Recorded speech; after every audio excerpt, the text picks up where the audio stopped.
and make our actions meaningful for everyone. More than an opportunity, the Summit of the Future is a challenge. Let us rise up to that challenge, go beyond the confines of our present context, be bold in our vision, and embrace a much greater ambition for a better tomorrow. Thank you. I thank the Prime Minister and Minister of Finance, Economic Development and Investment of Belarus. I now invite His Excellency Nikol Pashinyan, Prime Minister of the Republic of Armenia, to address the Assembly.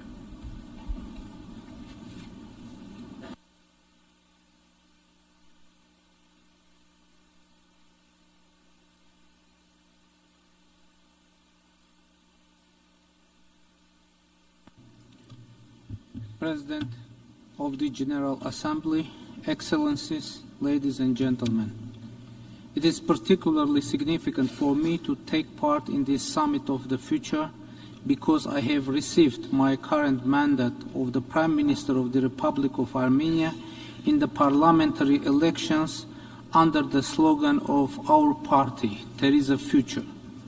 All the problems we are facing today are directly or indirectly related to the decisions made or haven't been made at some point in the past, and the same we can say about all the successes and achievements of today.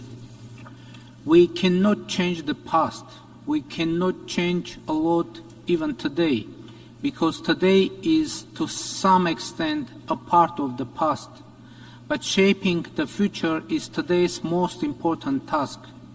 The agenda of our actions is also known: peace, security, prosperity, freedom, justice, human rights, artificial intelligence, climate change. But what is of high importance is the concept that we should put in the basis of our vision of the future, and consequently how to build the future.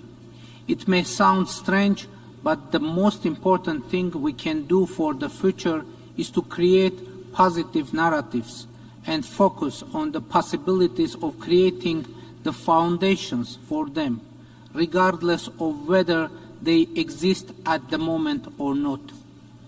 One of the reasons for today's global crisis is that international formats have long become an arena for mutual accusations, threats, and the places where crises and deadlocks take place or being announced. I can hardly remember a positive speech on behalf either of myself or other leaders on international platforms, and there are objective reasons for this. There is little material for positive discourse, and maybe it's because in the past there was very little or there was no any positive narrative at all. We usually come to UN to declare how bad it is going to be, because the facts proving this are a lot and everywhere, so it doesn't require much effort to see them. Effort should be made to see the prerequisite of a good future and think about them, because what happens in reality first happens in our minds. My party adopted the slogan, "There is a future," under the conditions when it seemed that there was no hope for optimism in our region. Now this happens globally, and at the Summit of the Future, I want to voice that belief of there is a future. And by doing this, I want to have my portion of contribution. Unlike the previous 3 times, this year at the General Assembly, I will more concentrate on opportunities rather than accusing neighboring countries in my speech. And this will provide room for positive thinking and for talking about the possibilities. Yes, for now, let's only talk, since in the beginning was the Word, and the Word was with God, and the Word was God. Therefore, it is necessary to start with the good words. it is necessary to bring forward the slogan, "There is a future," as a theorem and to work to prove it.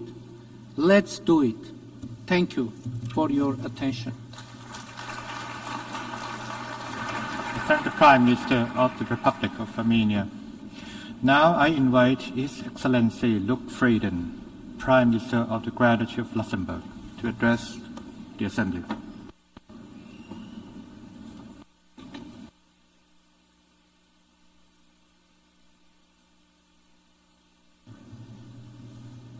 Monsieur le Président, Monsieur le Secrétaire Général, Mesdames et Messieurs, c'est un honneur de m'adresser pour la première fois aux Nations Unies en tant que Premier ministre du Luxembourg à l'occasion de ce sommet de l'avenir. Le Luxembourg est bien placé pour savoir qu'aucun pays, quelle que soit sa taille, n'est à même de relever à lui seul les défis qui se posent. C'est ce constat qui fonde notre engagement multilatéral. Nous étions présents lors de la signature de la Charte des Nations Unies à San Francisco parce que le peuple luxembourgeois, comme tous les peuples des Nations Unies, était résolu à préserver les générations futures du fléau de la guerre, comme le dit si bien le préambule de la Charte. Aujourd'hui, hélas, le fléau de la guerre affecte toujours les peuples de par le monde.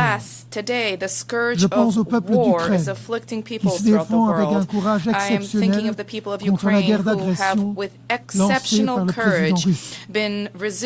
Je pense au peuple en proie au conflit au Moyen-Orient. Je pense au peuple africain au Soudan, au Sahel et ailleurs, meurtri par les guerres, l'insécurité et le terrorisme. L'ordre international fondé sur la règle de droit est en crise. Violation flagrante de la Charte du droit international humanitaire Flagrant violations of the Charter and of international humanitarian law are proliferating. The Sustainable Development Goals for many are far beyond reach. In light of this reality, there is no miracle cure. There is no single solution. All that counts is a commitment. Concrete commitment, day after day. Mr. President, it is clear that we need to move from words to action, more effective and efficient action on reform of the United Nations. The Security Council needs to become more representative, more accountable to all member states. Experience shows that states elected to the Security Council can make a difference by delivering new perspectives, specifically when members, permanent members are divided. Luxembourg demonstrated this in the past, and we hope to have an opportunity to do so yet again if we are elected to the Council for the 2031 to 2032 mandate. Let us reinforce the role of the General Assembly, particularly when the Security Council is blocked by the veto. It is also evident that the global financial architecture needs to be reformed, for it is not commensurate with the challenges of the present day, specifically the needs of developing countries. Our view in Luxembourg is that development, security, and human rights need to go hand in hand. Luxembourg is committed to the advancement, to the protection and the promotion of human rights and international law. This is also our priority as a member of the Human Rights Council.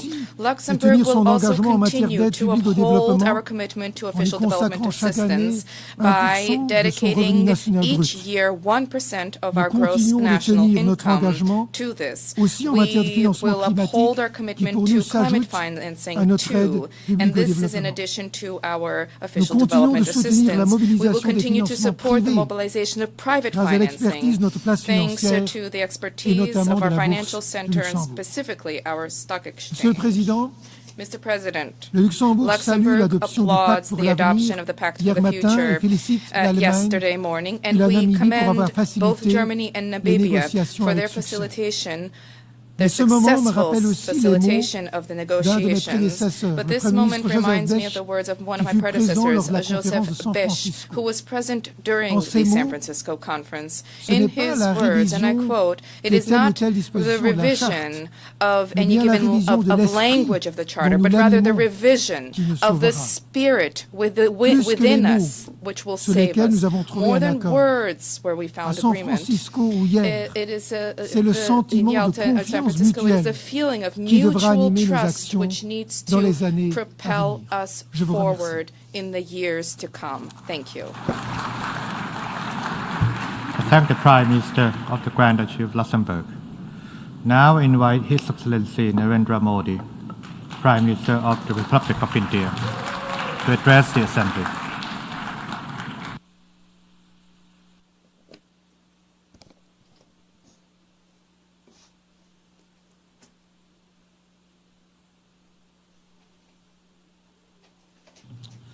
Excellencies,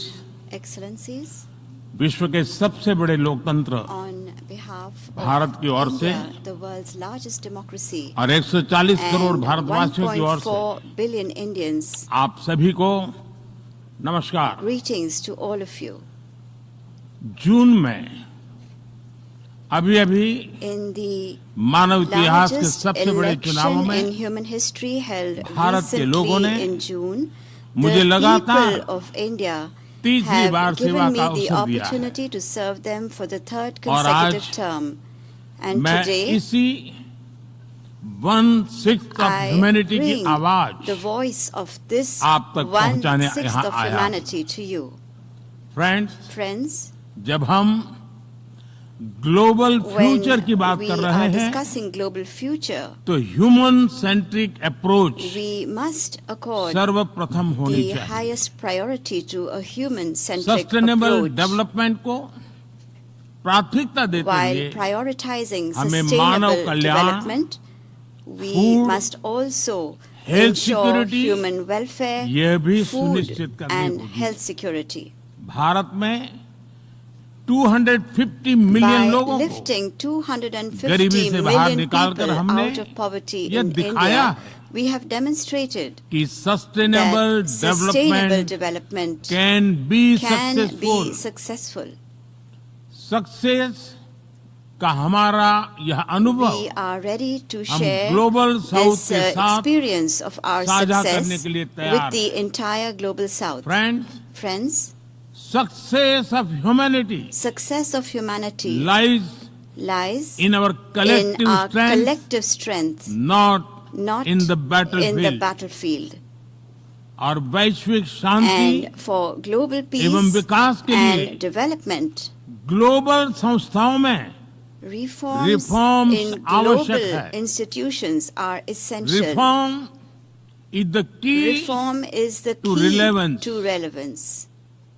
African union को नई Delhi summit permanent membership G20 of the G20 to the African Union at the New Delhi summit एक महत्वपूर्ण was Kadam an था। important step in this वैश्विक direction. शांति और सुरक्षा के लिए While on the one hand, terrorism continues to be a serious threat to global peace and security, on the other hand, areas such as cyber, maritime, and space are emerging as new theaters of conflict. On all these issues, I will stress that global action must match global ambition. Friends, technology के safe और responsible use there के is लिए a need for balanced regulation regulation at a global level for the safe and responsible use of technology. We need global digital governance which ensures that national sovereignty and integrity are upheld. Digital public infrastructure should be a bridge, not a barrier. Global good के लिए For global good, Bharat India is ready to share its digital public infrastructure with the entire world. Friends, for India, one earth, one family, one future is a commitment. This commitment is also reflected in our initiatives such as One Earth, One Health, and One Sun, One World, One Grid.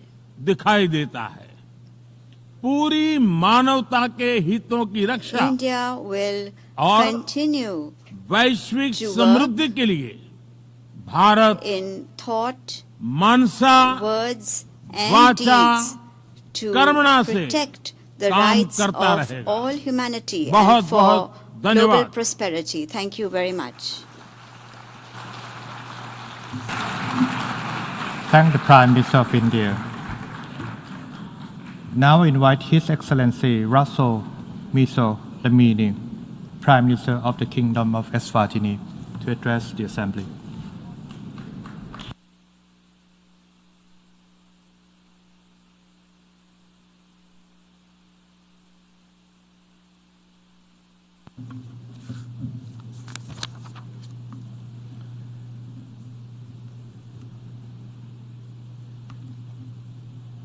Co-chairs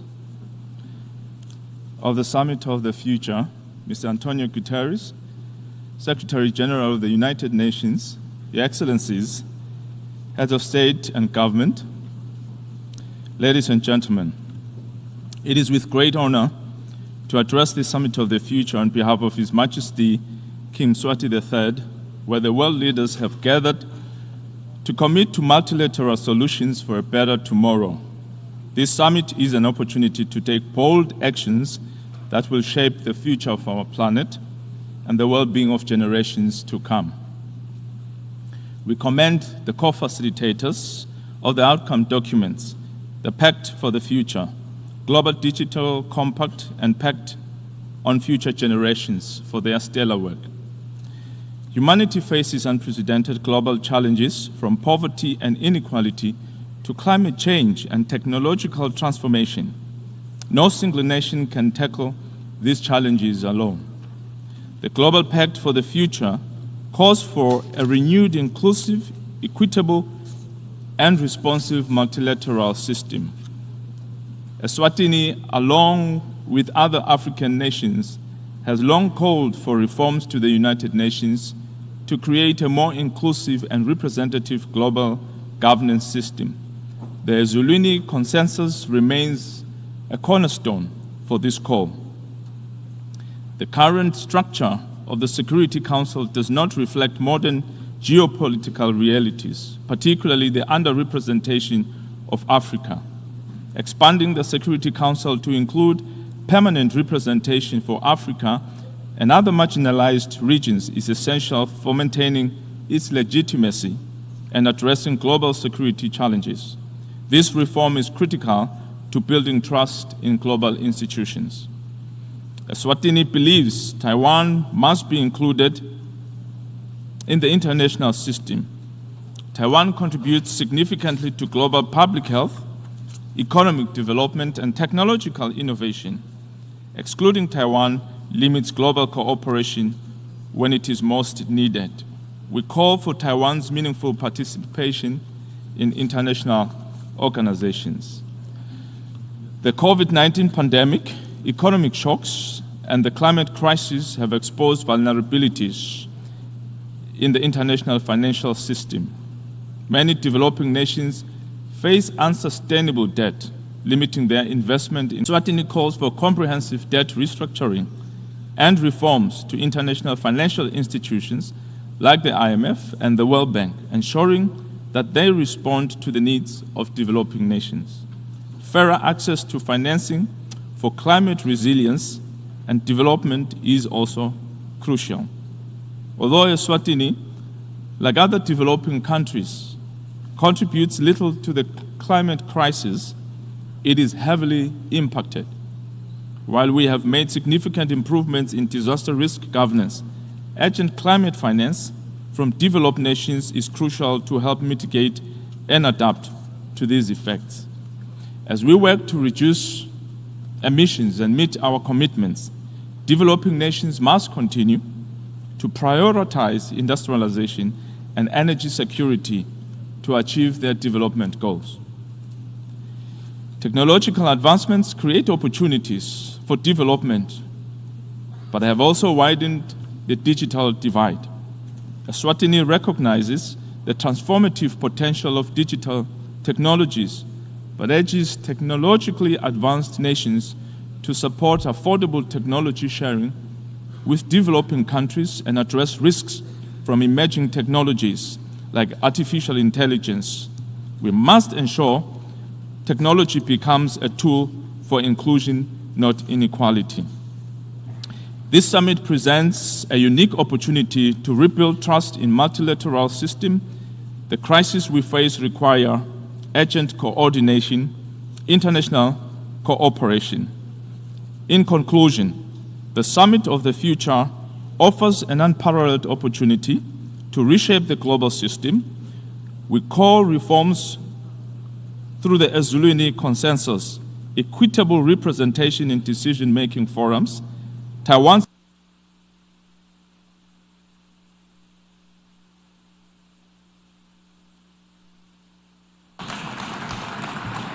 Thank you, the Prime Minister of the Kingdom of Eswatini. I now invite His Excellency Gaston Alfonso Brown, Prime Minister and Minister of Finance, Corporate Governance, and Public-Private Partnerships of Antigua and Barbuda to address the Assembly.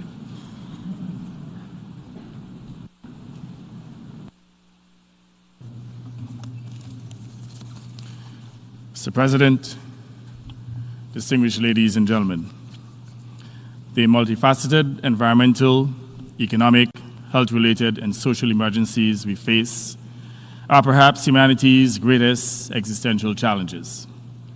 The timing of this summit is critical as we confront these unprecedented global threats. Our decisions now impact not just us, but generations to come. Despite decades of UN-led sustainable development conferences, little has been accomplished to safeguard the rights of future generations. Whereas future generations are poised to inherit the greatest technological advancements, with unabated climate change, perhaps they will have no Earth to call home. Our planet is finite, but humans' current ambitions for unending economic profits and territorial expansion seemingly know no bounds.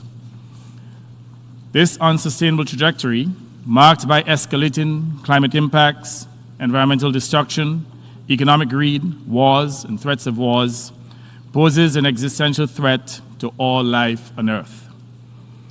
Temperature records are broken almost daily. Hurricanes, floods, and droughts ravage our lands, while mangroves and tropical forests, crucial to our planetary biodiversity and balance, are being obliterated.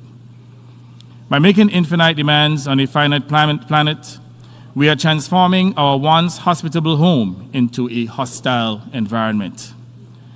This is our moment to change course, to future-proof our burning planet from ultimate destruction. Who will compensate future generations for selfish acts? The principle that the polluters pay is meant to guide us, but in reality, it is the future that bears the greatest cost. The climate crisis neither affects everyone equally, nor is everyone equally responsible. We who have contributed least to the climate crisis are suffering its worst impacts. To add insult to injury, the large polluters are paying themselves hundreds of billions of dollars for carbon credits to protract their profligate use of fossil fuels at the expense of SIDS and other developing countries. Wealthy nations, disproportionately responsible for the climate crisis, must face the indisputable truth. They owe a debt to the world. The time for and human civilization, and take immediate steps to slash emissions aggressively. These nations must aid in healing our environment, rebuilding homes, and transitioning from fossil fuel to cleaner, green energy alternatives. Wealthy polluters have driven climate change for far too long. It is time to hold them accountable. This is an ethical imperative that is necessary for our survival. Big Oil, hear this. Your days of exploiting the global South's natural resources are numbered. As we move to renewable energy, I reemphasize that rich industrialized nations must pay for the loss and damage that they have devastated our communities. And to the carbon billionaires, your profits must fuel a sustainable future, not your profligate lifestyles. Wealthy countries and the industrial giants must pay their dues and invest in a sustainable, equitable future for all. Excellencies, without a healthy planet, there can be no viable future for humanity.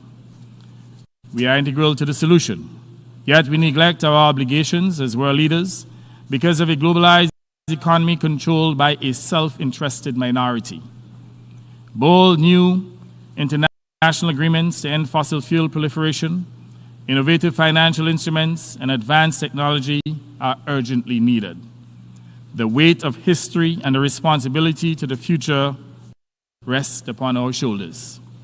Small island developing states met recently in Antigua and Barbuda and laid out the future that we want, the Antigua and Barbuda agenda for SIDS. It is time for the international community to be as bold as SIDS and to shift focus, not just to sustaining our damaged ecosystems, but also ensuring equity and fairness, providing climate and financial justice to all. I call upon leaders and policymakers to commit to an international financial architecture that bridges gaps, alleviates inequalities, and fosters sustainable development. Providing debt relief and access to finance should be based on countries' vulnerabilities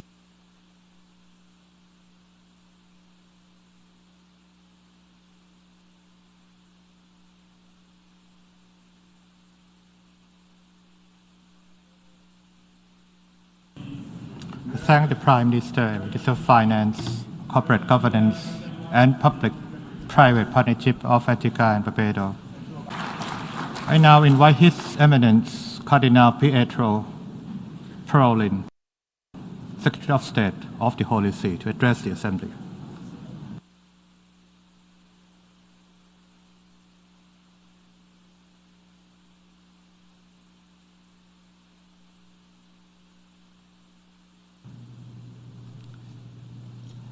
Mr. President, the current summit being convened against a backdrop of apparent crisis in the multilateral system should be a source and a reason for hope, in line with Pope Francis' assertion that hopeful does not mean to be optimistically naive and ignore the tragedy humanity is facing. Hope is the virtue of a heart that doesn't lock itself into darkness, that doesn't dwell on the past, does not simply get by in the present, but is able to see a tomorrow. The future should be constructed on a foundation of principles, including the inherent God-given dignity of every individual, the promotion of integral human development, the equality and sovereign dignity of all nations, and the establishment of trust between them. There is a need to rethink actions in a number of areas. First, eradication of poverty must remain the overarching goal of all future action, bearing in mind that development is the name for peace.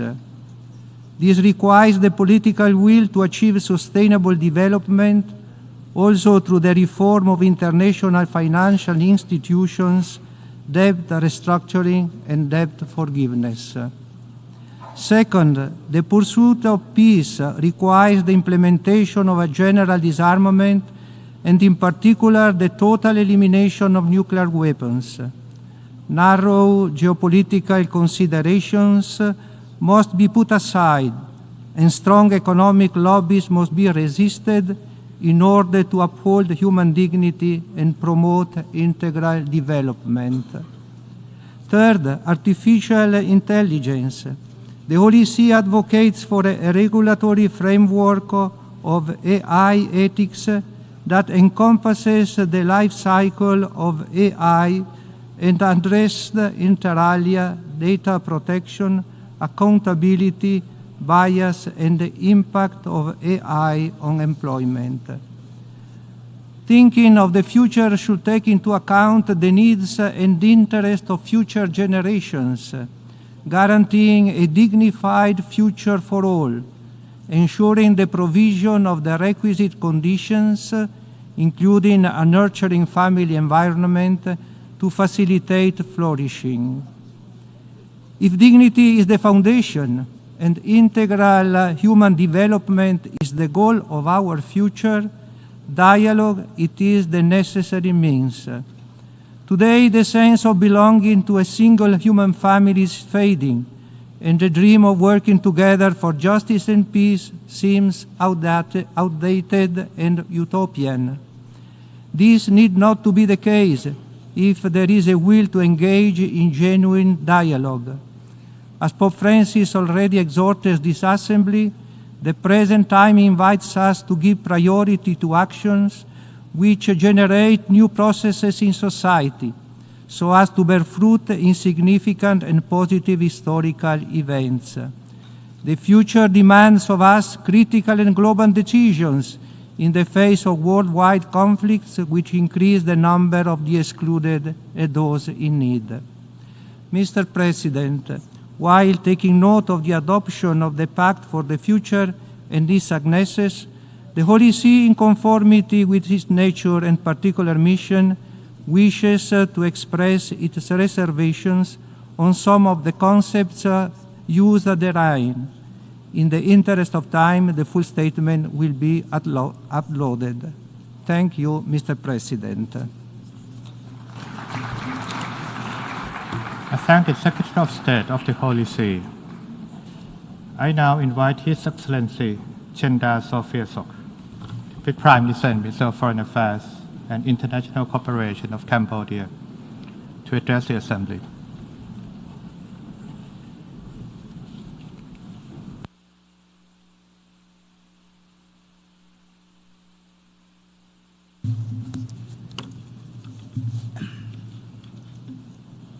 Mr. President, Excellencies, distinguished delegates, it is my great honor to address this gathering on behalf of the Royal Government of Cambodia. This is a crucial moment to consolidate our commitment to address together many deeply interconnected challenges: climate change, inequality, poverty, gaps in technology, and increasingly complicated violent conflicts. The Summit of the Future is an opportune occasion to adopt global governance to today's reality. It is time to rebuild trust in the multilateral system as we strive to build a prosperous, healthy, and harmonious world for our current and future generations. Allow me to elaborate on few key points. First, international peace and security become more fragile with each passing day as geopolitical tensions continue to intensify. It is incumbent on us all to firmly uphold the principle of the United Nations Charter and international law. They are the backbone of the international order and global cooperation. The use of diplomacy and mediation must be prioritized to resolve conflicts. Concerted efforts towards peace building should be enhanced. Cambodia sees great merit in the new agenda for peace presented by the UN Secretary General, who support UN peacekeeping operations since 2006. Once a war-torn country, Cambodia understands that peace is the prerequisite for development and progress. Thanks to peace and stability, Cambodia now ranks among the best achievers on sustainable development goals, particularly when it comes to reducing poverty, providing quality education and health care, creating more jobs, and driving growth, addressing climate change.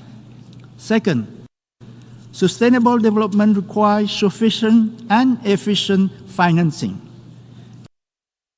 Cambodia is currently investing in building up its human capital, targeting 1.5 million youths, diversifying its economic base, and intensifying its green transition. Cambodia strongly supports efforts to ensure a fair and rule-based multilateral trading system with the World Trade Organization as its core.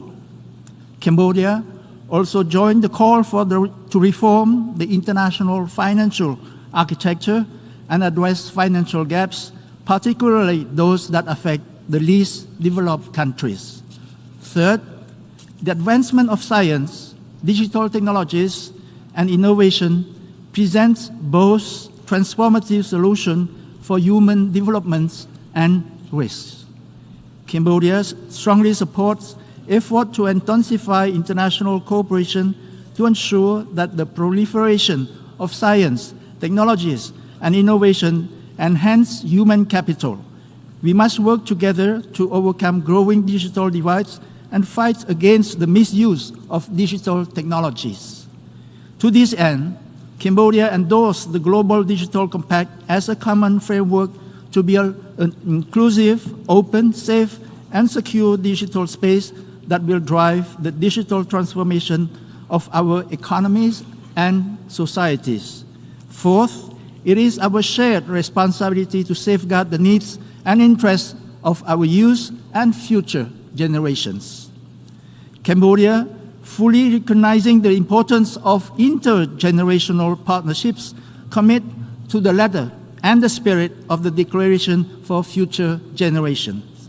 Cambodia already has in place a long-term development plan called the Pentagonal Strategy for long-term development that harmonizes economic growth, social inclusion, and environmental protection. We also note the progress in mainstreaming youth into the UN-wide system. Finally, transforming global governance for today's challenges is crucial if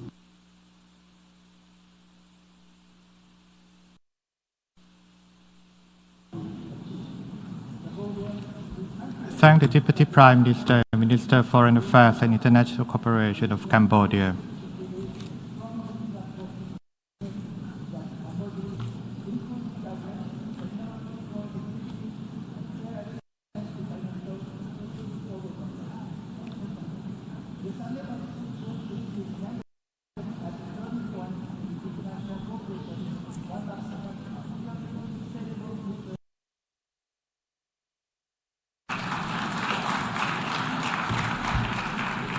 I now give the floor to His Excellency Murat Noliu, Deputy Prime Minister and Minister of Foreign Affairs of Kazakhstan, to address the Assembly.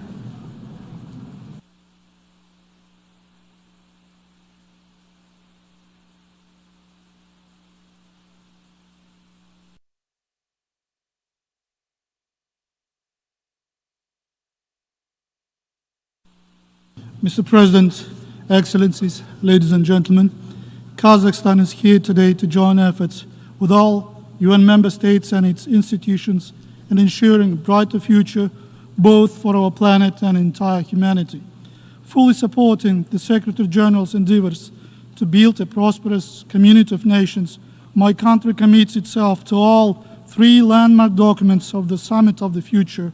It is obvious that effective multilateralism enshrined in the Pact for the Future should be central in overcoming today's unprecedented existential challenges and threats.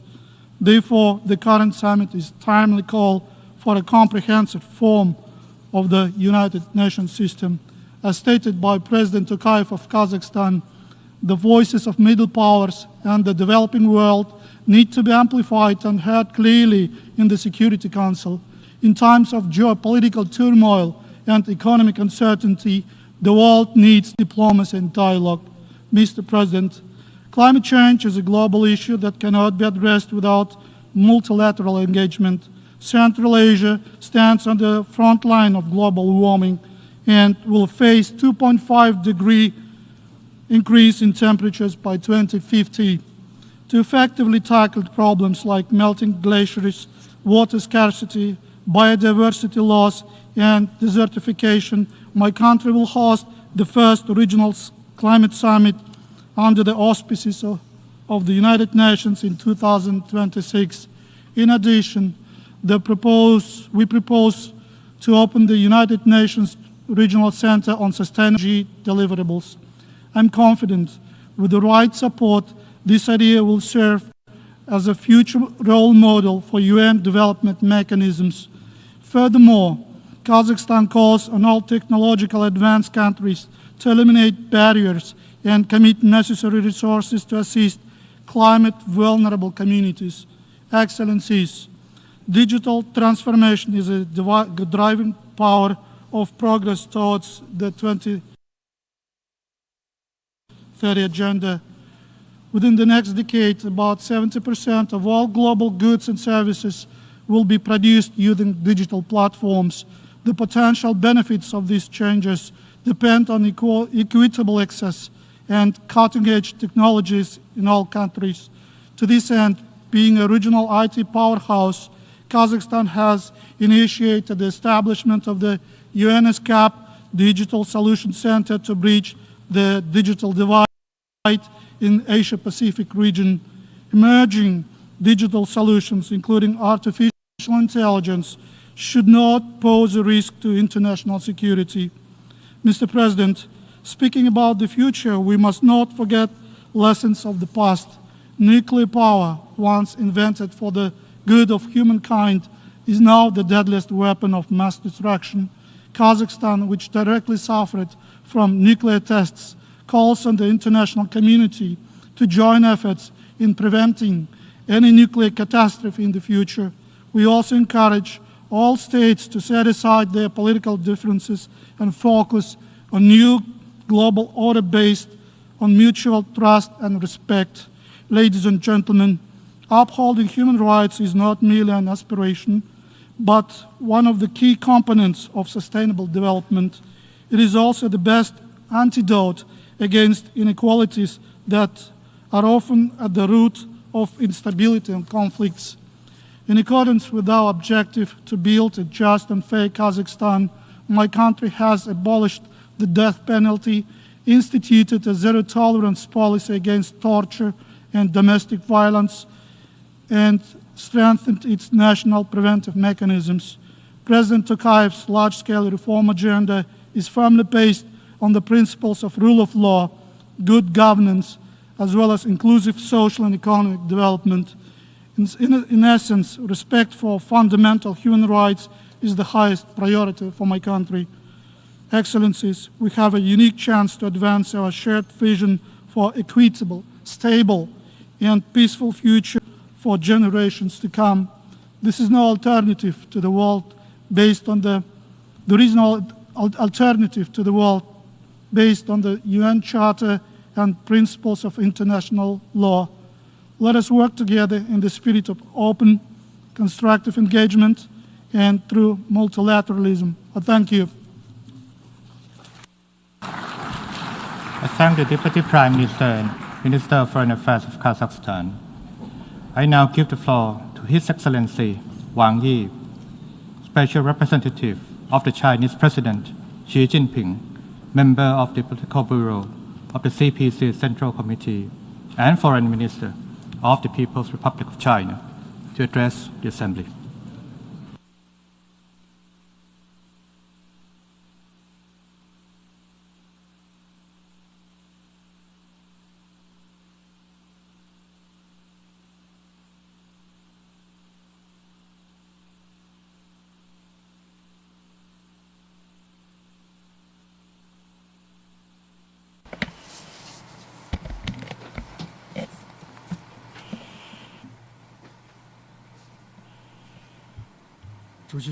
Mr. President, colleagues, the future carries the hope of human development. Facing transformation unseen in a century, it is highly relevant that we gather here.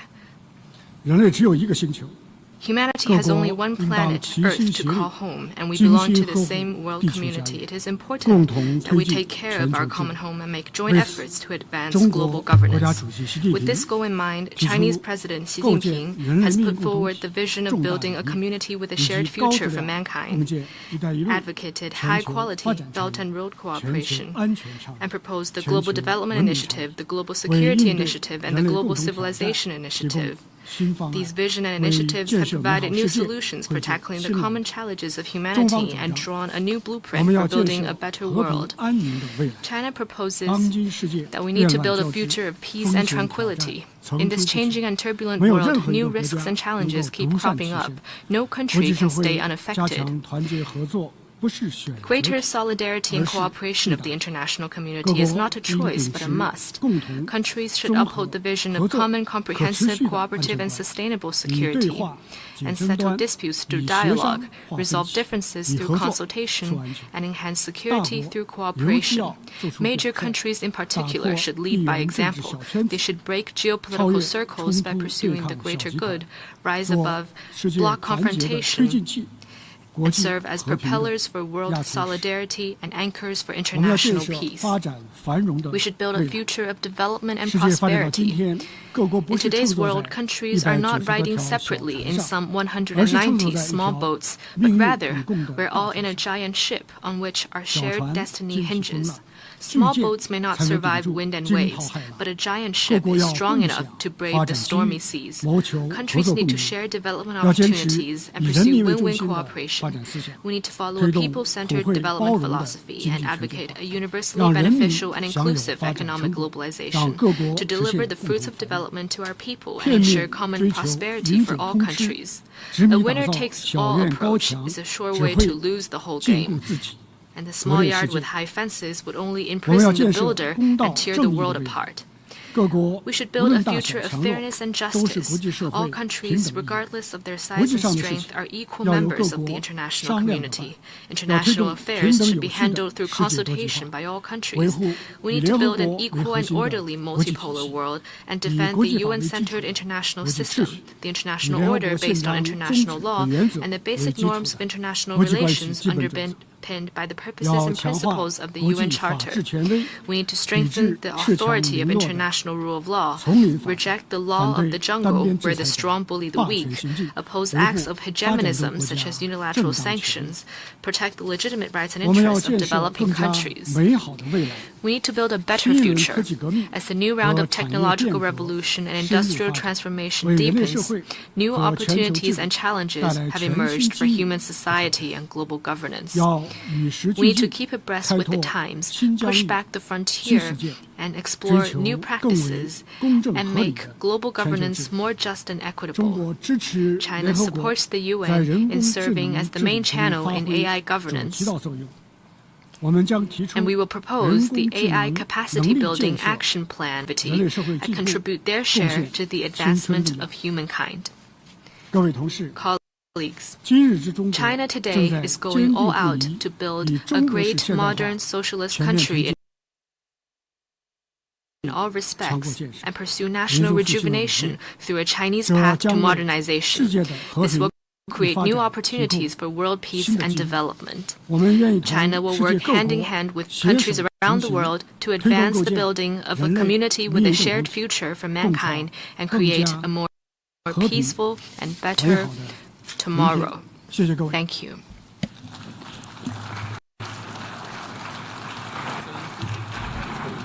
I thank the Special Representative of the Chinese President Xi Jinping, member of the Political Bureau of the CPC Central Committee, and Foreign Minister of China. I now give the floor to His Excellency Luc Mercelina, Prime Minister of St. Maarten, the Netherlands.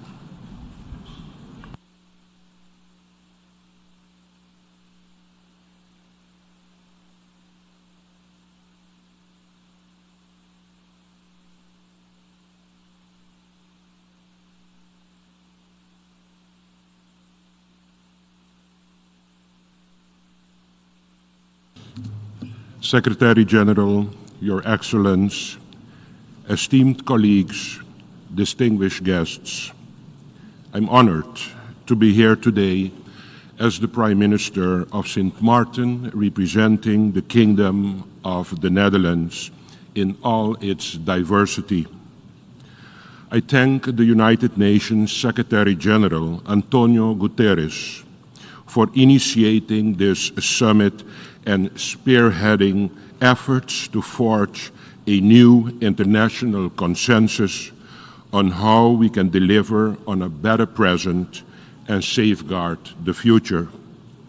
I would also like to thank President Nangolo Mumba of the Republic of Namibia and Chancellor Olaf Scholz of the Federal Republic of Germany for the extraordinary leadership that their countries have shown in bringing to life an ambitious pact for the future.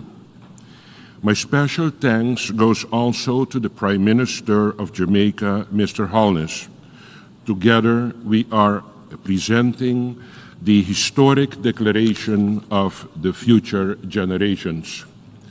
This will help us make better decisions that safeguard the interest and needs of future generations. The Summit of the Future presents a crucial opportunity to get things right for both present and future generations. At a time of profound global change, we need to recommit to multilateral collaboration in tackling the world's most pressing issues, such as climate change, gender inequality, and poverty, and collectively maintain a laser-sharp focus on the long-term challenges that demand urgent action. This summit is a chance to commit to strengthening the multilateral system based on the international rule of law, while also pursuing necessary reforms to ensure it is fit for purpose, effective, responsive, inclusive, and able to withstand future challenges. We should not forget what constitutes the fundamental principles of the United Nations architecture and its pillars of peace, security, development, human rights, and the rule of law. The solid foundations on which our multilateral system of rights and obligation is built. Member States all stand to benefit from a shared commitment to uphold and respect these agreements. The Pact for the Future clearly delivers on essential elements that are important to countries with particular vulnerabilities in areas like water management and food security.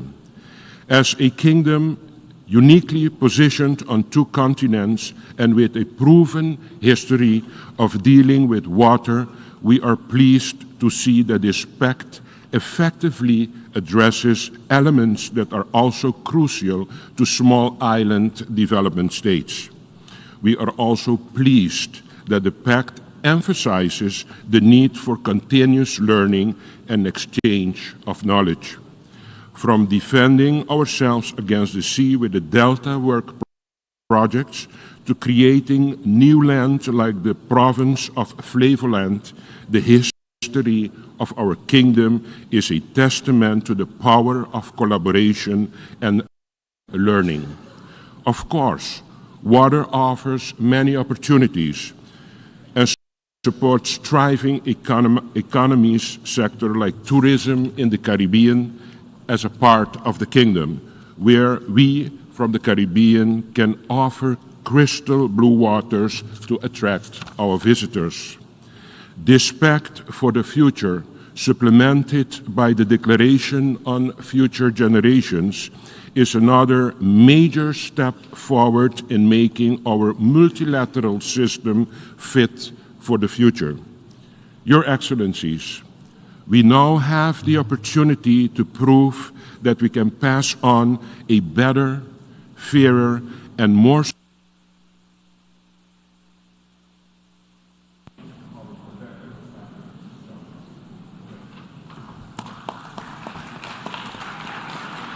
I thank the Prime Minister of St. Maarten, the Netherlands. I now give the floor to Her Excellency Retno Lestari Priyansari Marsudi, Minister for Foreign Affairs of Indonesia.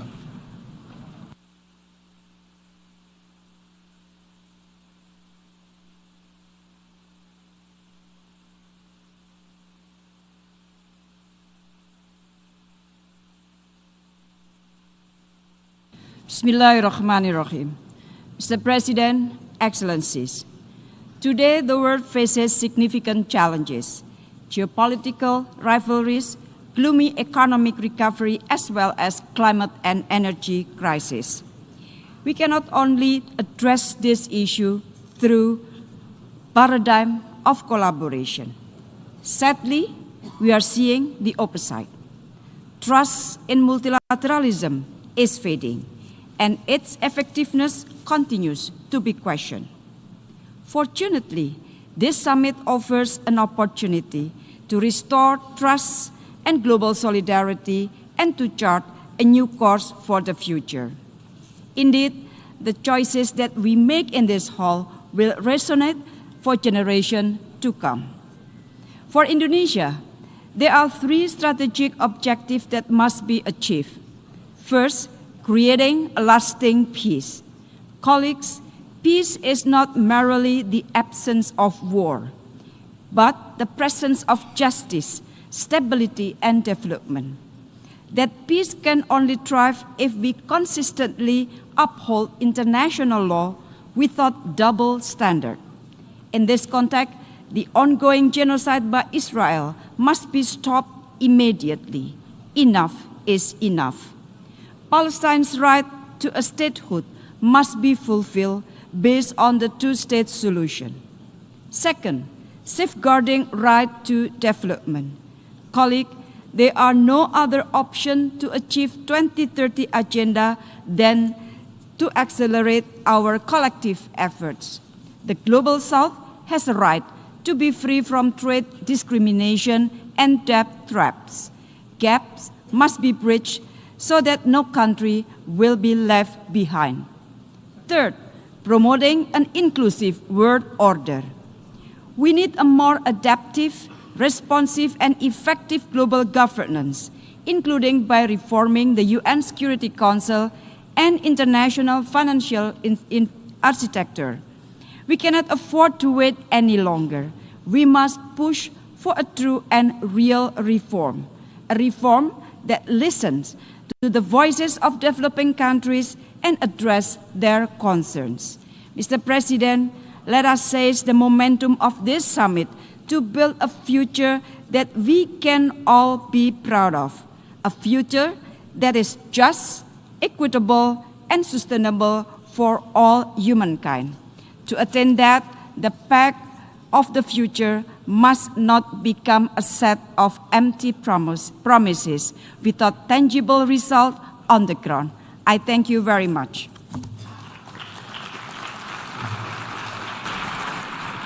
I thank the Minister for Foreign Affairs of Indonesia. I now give the floor to His Excellency Ohud bint Khalfan al-Rumi, Minister of State for Government Development and Future of the United Arab Emirates.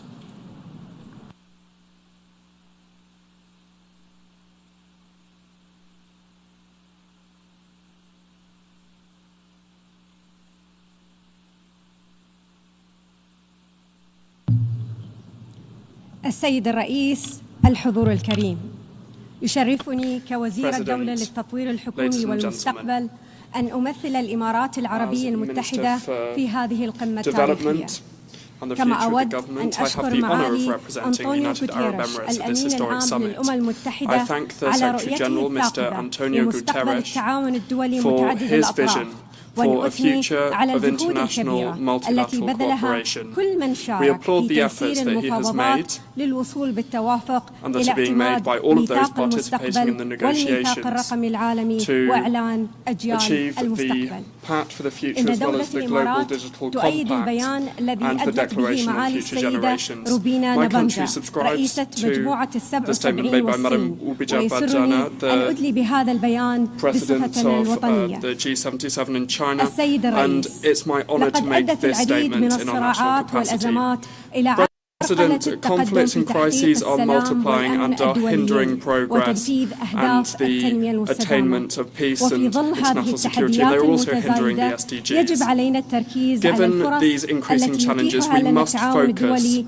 من أجل on the مستقبل أفضل chances and للعالم the أجمع. فمشروع opportunities الإمارات لاستكشاف offered by المريخ من international خلال مسبار cooperation for a الأمل better future. شكل نموذجا The ناجحا United للتعاون Arab الدولي Emirates وتوسيع المعرفة العالمية في مجال الفضاء وفتح المجال أمام آفاق وفرص علمية جديدة للشباب وللمنطقة بوجه عام.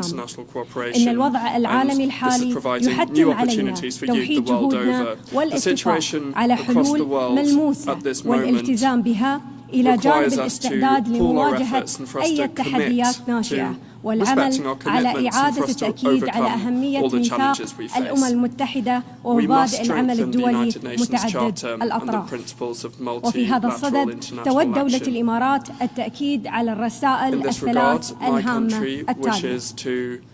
أولاً، إن قمة اليوم توفر لنا فرصة تاريخية لإعادة التأكيد على التزامنا بالتعاون الدولي متعدد الأطراف لنتمكن من تعزيز الاستجابة الموحدة للتحديات المشتركة المستقبلية، إذ لا يمكن لأي دولة اليوم بمفردها أن تواجه الأزمات الحالية، وهذا ما يجعل هذه القمة فرصة لا تعوض للتوافق حول رؤية مستقبلية مشتركة مبنية على مبادئ ميثاق الأمم المتحدة. إن إنجاح التعاوون الدولي متعدد الأطراف يتطلب في ظل تنوعنا وتباين وجهات نظرنا التعامل بشكل عملي ومرن. في مؤتمر الأطراف ال28 كوب 28 الذي استضافته دولة الإمارات تجسدت قدرة العمل الدولي متعدد الأطراف على تحقيق نتائج فاعلة وجريئة من أجل مستقبل أفضل للبشرية في اتفاق الإمارات الذي اعتمدته 198 دولة. ثانياً، تؤمن الإمارات العربية المتحدة بأن الاستعداد من أجل المستقبل يتطلب توظيف التقنيات الناشئة بشكل آمن والاستفادة منها، وخاصة الذكاء الاصطناعي، وبطريقة تعزز من مبادئ التسامح والشمولية والتعاون. وفيما يتعلق بتحقيق أهداف التنمية المستدامة يجب علينا الاستفادة من الإمكانات والفرص التي توفرها وسائل التكنولوجيا المتقدمة في تسريع تحقيق هذه الأهداف ومواجهة التحديات التي تعرقلها. كما يمكن الاستفادة من التقنيات الناشئة في تعميق الفهم المشترك وتعزيز التسامح والتصدي لخطاب الكراهية. وبالإضافة إلى ذلك يساهم الابتكار والإبداع والتعاون في مجال التكنولوجيا الرقمية بين الحكومات والجهات والأطراف المعنية الرئيسية في بناء مستقبل رقمي آمن متاح للجميع ولا يترك أحدا خلف الركب. وفي هذا الصدد تؤكد دولة الإمارات على التزامها بتحقيق الرؤية المستقبلية للميثاق الرقمي العالمي. ثالثاً، يجب علينا كقادة عالميين أن نحافظ على الحياة بجميع أشكالها وصورها من أجل الأجيال المقبلة، ولذلك من المهم تنسيق استجابتنا لضمان السلام والأمن والازدهار. ونؤكد في هذا الصدد على أهمية الأخذ بأصوات الشباب والنساء وكافة فئات المجتمع في عمليات التخطيط وصنع القرارات بما في ذلك في المناطق التي تعاني من أوضاع صعبة. لقد تبنت دولة الإمارات نهجا عمليا يقوم على استشراف المستقبل والاستعداد له، وتمكنا من إنجاز خطوات مهمة في مجال التكنولوجيا والفضاء. ولضمان جاهزيتنا للمستقبل أنشأت And in order to be ready for the future, the I interpreters thank Her apologize for the Excellency, microphone the cut Minister off. of State for Government Development and Future of the United Arab Emirates. I now give the floor to His Highness Faisal bin Farhan Al Saud, Minister for Foreign Affairs of Saudi Arabia.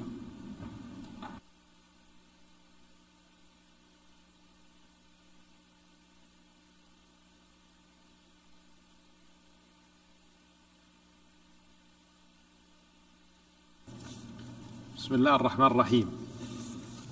In the name of السلام God, عليكم most ورحمة merciful, الله most وبركاته. benevolent. May the peace and blessings of God الحضور be الكرام، upon you. أود بداية أن أشكر كافة الميسرين على جهودهم وتعاونهم مع الدول الأعضاء للوصول إلى توافق حول مضامين الوثيقة وملاحقها.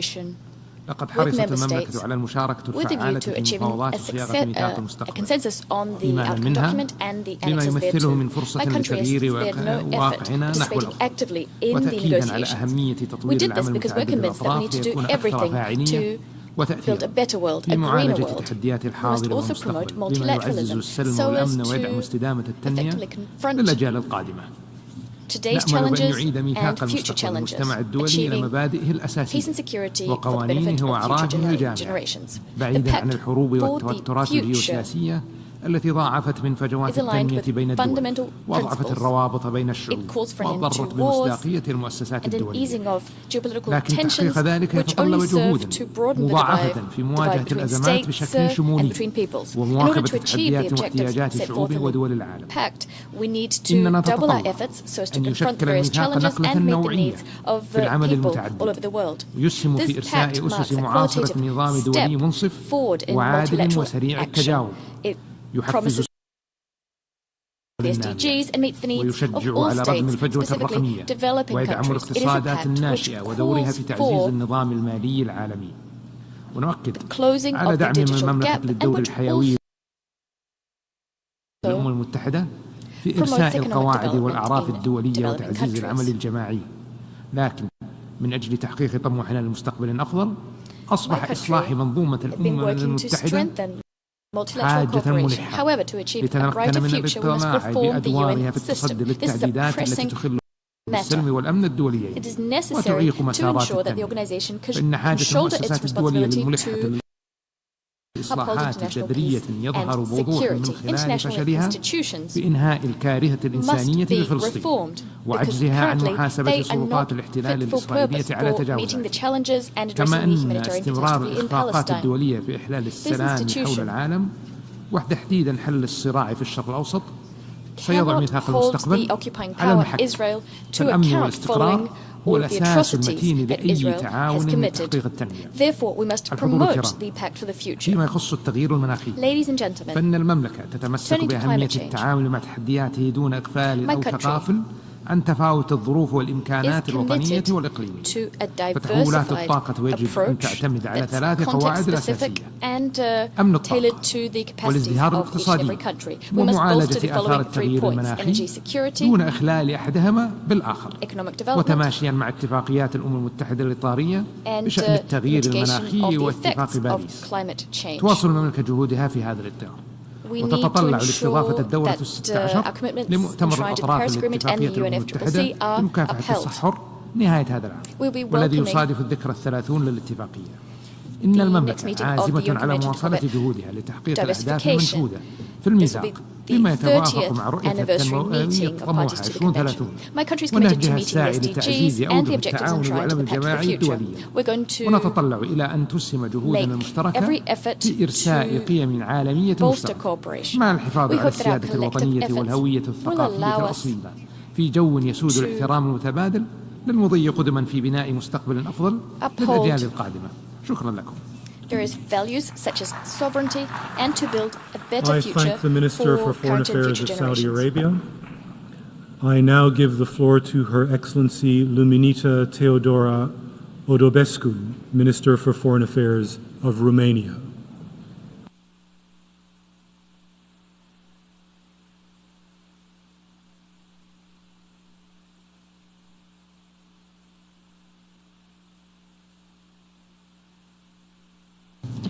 Mr. President, Excellencies, ladies and gentlemen, it is always the right time to think about the future. Today, it is the right time to start working for it and to work on upgrading United Nations to the same. Romania's vision is clear. The pillars of our work, peace, human rights, and 2030 Agenda implementation, they are more than needed and valid. International rules-based order, which is under attack, should be at the core of our actions. We need global solutions to global challenges. climate change, digital transformation, disinformation. Now, how can we together better serve the needs and aspirations of future generations? First and foremost, the imperative for all its members to respect the international law, the principle and the objectives on which UN was built. It is a question of credibility, and it is the most basic commitment we were entrusted with by our citizens. The aggression against Ukraine is a painful reminder. Our societies are in need of peace. Wars, violence, human rights crises are taking away human dignity, drawing back economies, and ruining years of development. The solution to these threats need to be rooted in the principle of international human rights and the rule of law. Accountability comes first. We need to ensure that aggression does not remain unpunished by the global community, especially when we speak about the crime of aggression. Romania supports the international efforts to address this issue. Second, never lose sight of tomorrow. This summit and its outcomes are already a big step to upgrade our work. The young generations need a healthy planet. Urgent action is needed to address critical challenges stemming from climate change. We also need to make better use of the opportunities by focusing more on education and by making the best and the right use of the digital transition. Technology is neutral. It is the purpose of its use which makes it wrong or right. We can use technology to support medical sector innovation or ease our struggle to fight climate change. Or by contrary, one can misuse technology for hate speech and disinformation. This is why ensuring a human-centric approach is crucial, and we must ensure a free, open and secure cyberspace. We need to make our work more accessible and always seek to engage more the civil society. This creates more legitimacy and more trust. It is a healthy reflex that can only bring benefits. We need better communication. In these deeply polarized times, people seek positive sources of identity. They seek to feel represented. Communication is key to reach people around the world, especially since UN projects bear a unique value of universality. Never lose sight of prevention. Whatever is linked to peace or protecting our planet, prevention is key. Ladies and gentlemen, all these elements, they factor in the reconnection we are seeking with our societies. And there is no other global organization to deliver them. It is now up to us to act and make the pact for the future a blueprint towards peaceful, just and prosperous societies where no one is left behind. Thank you. I thank the Minister for Foreign Affairs of Romania. I now give the floor to His Excellency Valdrak Janška, Minister for Foreign Affairs for Nicaragua.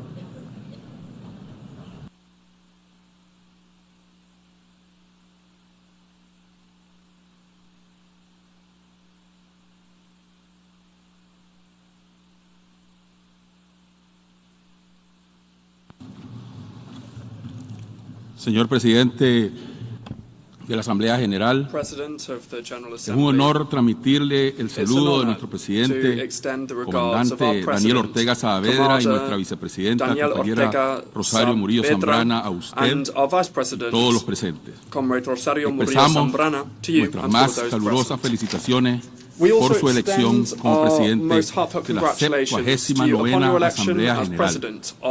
Su experiencia y conocido liderazgo garantiza el éxito de nuestras deliberaciones. Es un gran orgullo contar con un hermano del continente africano guiando este año nuestras labores. El gobierno de Nicaragua agradece la convocatoria a esta cumbre del futuro para discutir soluciones y crear un futuro mejor, en la búsqueda de acelerar los esfuerzos en la aplicación de la Agenda 2030 para el desarrollo sostenible y la erradicación de la pobreza.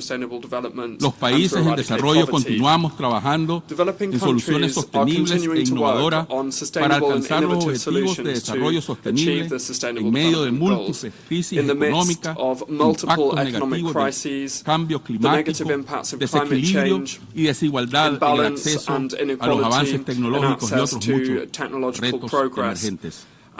Es preocupante que nuestros países en desarrollo continúen enfrentando los estragos de las crisis producidas primordialmente por el modelo económico egoísta e inhumano que obstaculiza el desarrollo de nuestros pueblos, acrecentando así aún más la pobreza extrema, el hambre y las desigualdades en todo el planeta. Hasta hoy, los países que conformamos el sur global no hemos percibido ni recibido una respuesta adecuada ni justa por parte de los países desarrollados en relación con los compromisos adquiridos por ellos y así comenzar a responder por sus responsabilidades históricas en la creación de las injustas condiciones que solo han generado y perpetuado las desigualdades y afectando a veces de manera irreversible al planeta. Comenzar por reconocer esas responsabilidades y establecer un camino claro hacia las justas reparaciones nos permitirá atender y erradicar secuelas como la pobreza extrema, la desigualdad, las tensiones políticas y por ende la consecución de los objetivos de desarrollo sostenible. Señor Presidente, mientras hablamos de obstáculos para alcanzar un futuro mejor para nuestros pueblos, más de 30 países, o sea, más de un tercio de la población mundial, sufrimos todos los días la imposición de ilegales medidas coercitivas unilaterales. Las consecuencias negativas de estas acciones arbitrarias e ilegales para el desarrollo de ese tercio de la población mundial son evidentes. Es imprescindible que se adopte un compromiso claro, inequívoco, sin condicionantes para impulsar el derecho al desarrollo de todos los pueblos en condiciones de igualdad. Debemos emprender urgentemente acciones colectivas para fortalecer la gobernanza internacional y un multilateralismo inclusivo a fin de aumentar la cooperación hacia los países en desarrollo, incrementando el flujo de la asistencia oficial, la transferencia de tecnología y la creación de capacidades, entre otros. Estamos aquí hoy reunidos no solo para hablar del futuro, sino para construirlo colectivamente. Necesitamos un pacto político global para forjar ese futuro común, consolidando el mundo multipolar en construcción, basado en la cooperación y no en agresiones, en el respeto irrestricto al derecho internacional, a la soberanía y autodeterminación de los pueblos. Un mundo multipolar creador de paz y bienestar, sin exclusiones ni imposiciones de ninguna índole. Un mundo que reconoce el derecho del pueblo palestina a un Estado libre, soberano e independiente. Muchas gracias. I thank the Minister for Foreign Affairs of Nicaragua. I now give the floor to His Excellency Vince Henderson, Minister for Foreign Affairs, International Business, Trade and Energy of Dominica.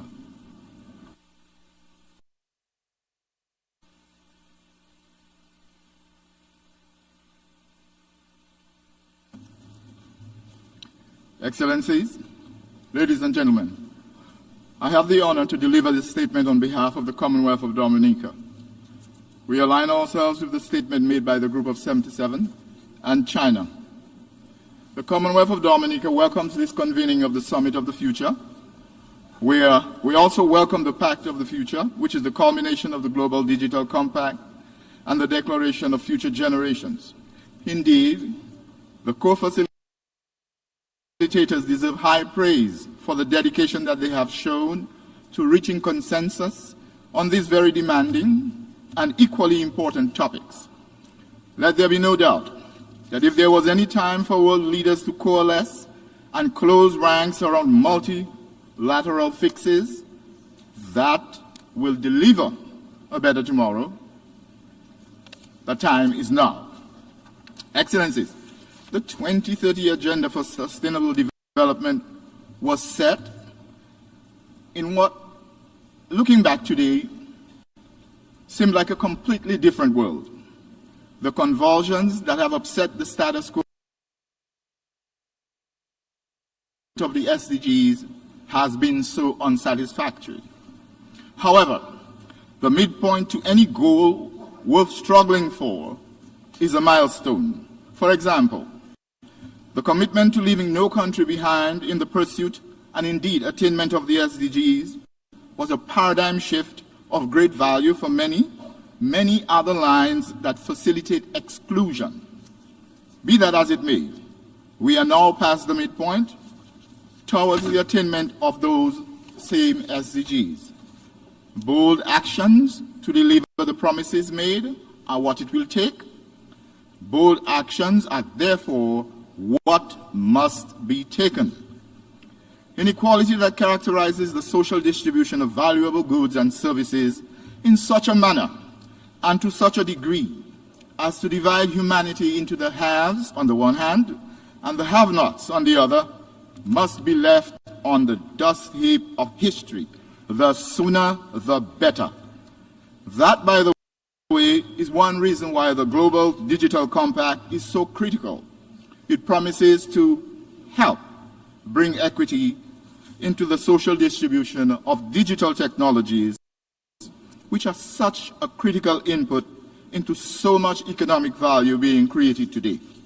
We say help because we realize that if history has taught us any lesson at all, where the fight for equality is concerned, it is that equality is not achieved by automatic means and attained forever. Equality is a distinctively human value, a superbly human pursuit, and its pursuit, and especially its maintenance, have to be the unending obsession of men and women of goodwill. Excellencies, having attained political independence in 1978, making our normative freedom of very short duration indeed, especially when compared to our overly long nightmare of conquest, colonization, slavery and neo-colonialism, equality and standards of dignity for all our citizens were a gargantuan task. In fact, it is still unfinished to healing the grievous injuries that history has inflicted upon us. With the support of our multilateral partners, we have pointed our spearheads at and leaned into the fight to eradicate poverty from among our people. Our fight to eradicate poverty has been multi-pronged and multi-dimensional because poverty is a mighty foe. We have targeted the elderly, the uninsured, women, the differently able, for example, with caring services, supportive services, housing services, basic health facilities and inclusion. We have targeted the very young. We have targeted as many as was possible given our resources. It would, however, be misleading to give the impression that our effort has not been or suffered any reversal. Worthy of particular note is the onslaught of tropical weather patterns that visit their fury upon us every hurricane season. However, we are resilient people. In the words of the great Bob Marley, we are the survivors. And as long as we are here, we will fight for a more equitable world and a more peaceful world. I thank you. I thank the distinguished representative of Dominica. I now give the floor to His Excellency Ivan Gil Pinto, Minister of the People's Power for Foreign Affairs of the Bolivarian Republic of Venezuela.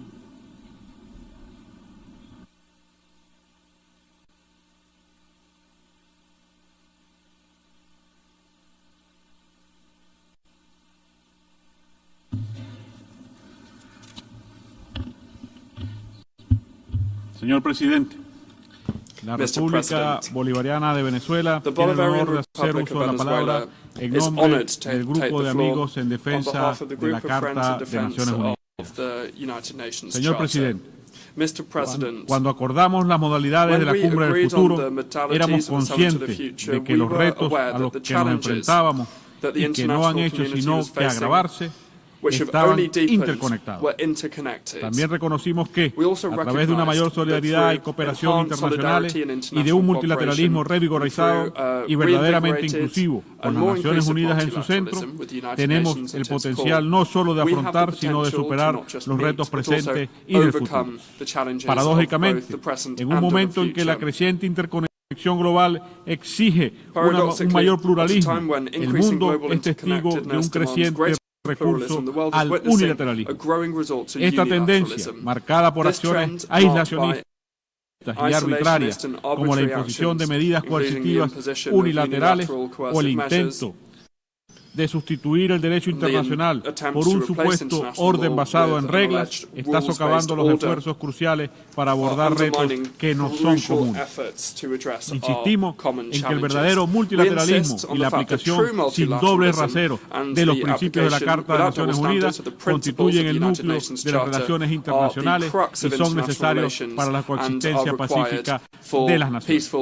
A lo largo de las negociaciones del Pacto del Futuro, enfatizamos la importancia de renovar nuestro compromiso tanto con la letra como con el espíritu de la Carta de la Organización de Naciones Unidas, en el entendimiento de que es crucial que nos comprometamos a fortalecer el multilateralismo, así como a preservar la naturaleza intergubernamental de nuestra organización, absteniéndonos de la creciente tendencia a sustituir, minimizar o equiparar el papel central de los Estados con el de actores no estatales que, en su mayoría, representan los intereses del norte.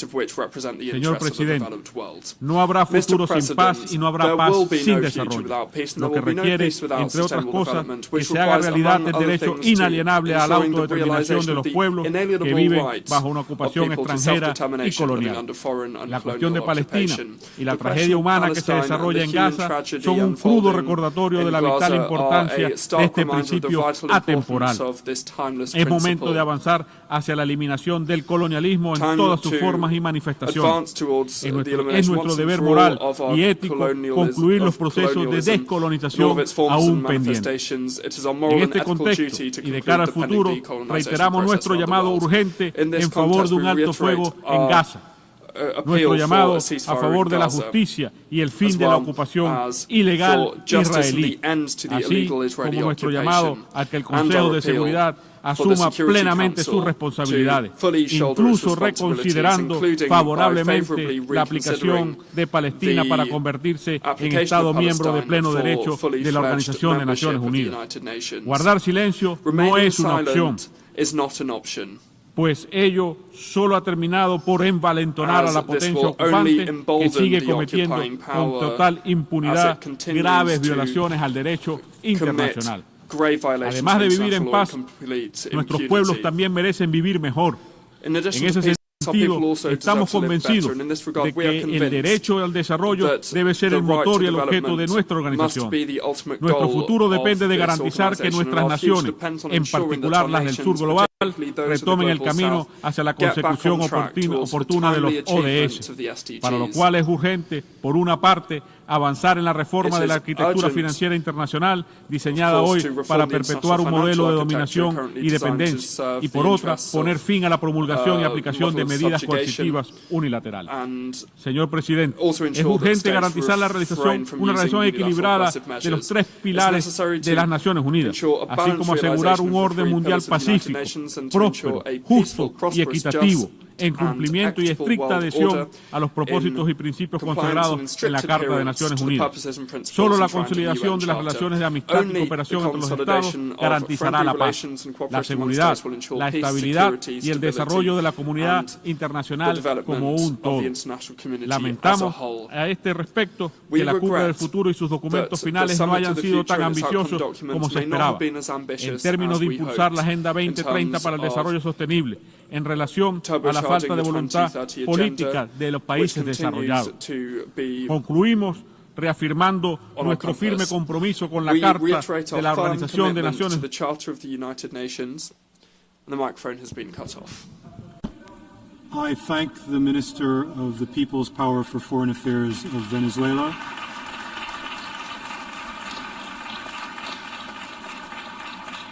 I now give the floor to His Excellency Eduardo Enrique Reina Garcia, Minister of Foreign Affairs and International Cooperation of Honduras.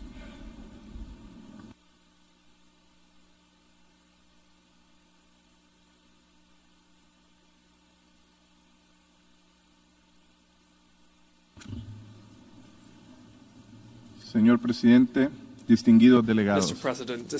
Desde su origen, los propósitos y principios de la Carta Fundacional de nuestra organización tuvieron como inspiración la posibilidad de lograr un futuro esperanzador para la humanidad que había sido en aquellos momentos abatidos por la guerra, la desolación y la muerte. Hoy Honduras está firmemente convencida por un mundo mejor, con oportunidades para todos si es posible, y consecuente con nuestras aspiraciones seguimos convencidos que reafirmar la paz y la seguridad internacionales son indubitablemente normas necesarias para la convivencia pacífica entre las naciones.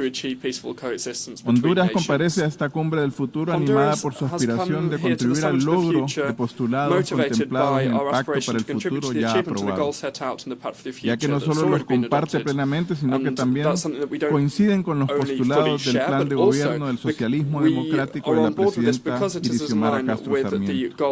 La presidenta Castro Sarmiento también ha advertido sobre el riesgo que representa para nuestros estados la deuda externa y ha señalado la necesidad de contribuir en una nueva arquitectura financiera internacional orientada al desarrollo productivo con inclusión social.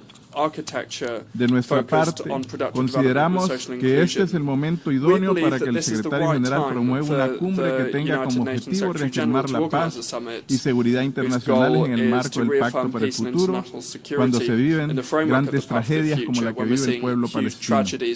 Por consiguiente, es necesario reafirmar la necesidad para promover el diálogo constructivo y establecer una hoja de ruta que nos lleve a fortalecer ese diálogo y hacer posible la mayor estabilidad en el orden internacional. Por esta razón, estimamos urgente promover la edificación de una sociedad con igualdad de género para alcanzar una verdadera justicia social. En el mismo contexto, promover la reforma del sistema de las Naciones Unidas en lo que concierne al Consejo de Seguridad para tornarla más democrática, con el objetivo de restablecer el respeto al derecho internacional y esbozar un nuevo orden político y económico mundial que impida las amenazas a la soberanía y la autodeterminación de los pueblos que sigue vigente. Hoy más que nunca el respeto a estos principios es fundamental para la paz internacional. Por tanto, aunado al compromiso que hemos asumido en esta cumbre, debemos afrontar de inmediato estos desafíos para renovar lo establecido mediante el diálogo y la negociación y la recuperación de la confianza de nuestros pueblos en esta organización, en grandes retos como lo son el medio ambiente, la lucha contra la corrupción, la lucha por la institucionalidad y por cambiar el planeta. El futuro esperanzador está en nuestras manos, por lo que consolidar la paz y la seguridad internacionales es factible siempre que exista la voluntad política y actualmente sigamos trabajando como miembros de esta organización para defender el multilateralismo, impedir que la unilateralidad se siga manejando en esta organización y trabajemos en un mundo cada vez más humano, más colectivo, más cercano y que ayude a combatir la pobreza a nivel internacional. El derecho a los pueblos al desarrollo común es importante y hay que respetarlo. Y tenemos que seguir convirtiendo esta organización en una organización fuerte a pesar de los grandes retos y las amenazas que siguen vigentes en nuestro planeta. Muchas gracias. I thank the Minister for Foreign Affairs and International Cooperation of Honduras. I now give the floor to His Excellency Alva Romanes Baptiste, Minister for External Affairs, International Trade, Civil Aviation and Diaspora Affairs of St. Lucia.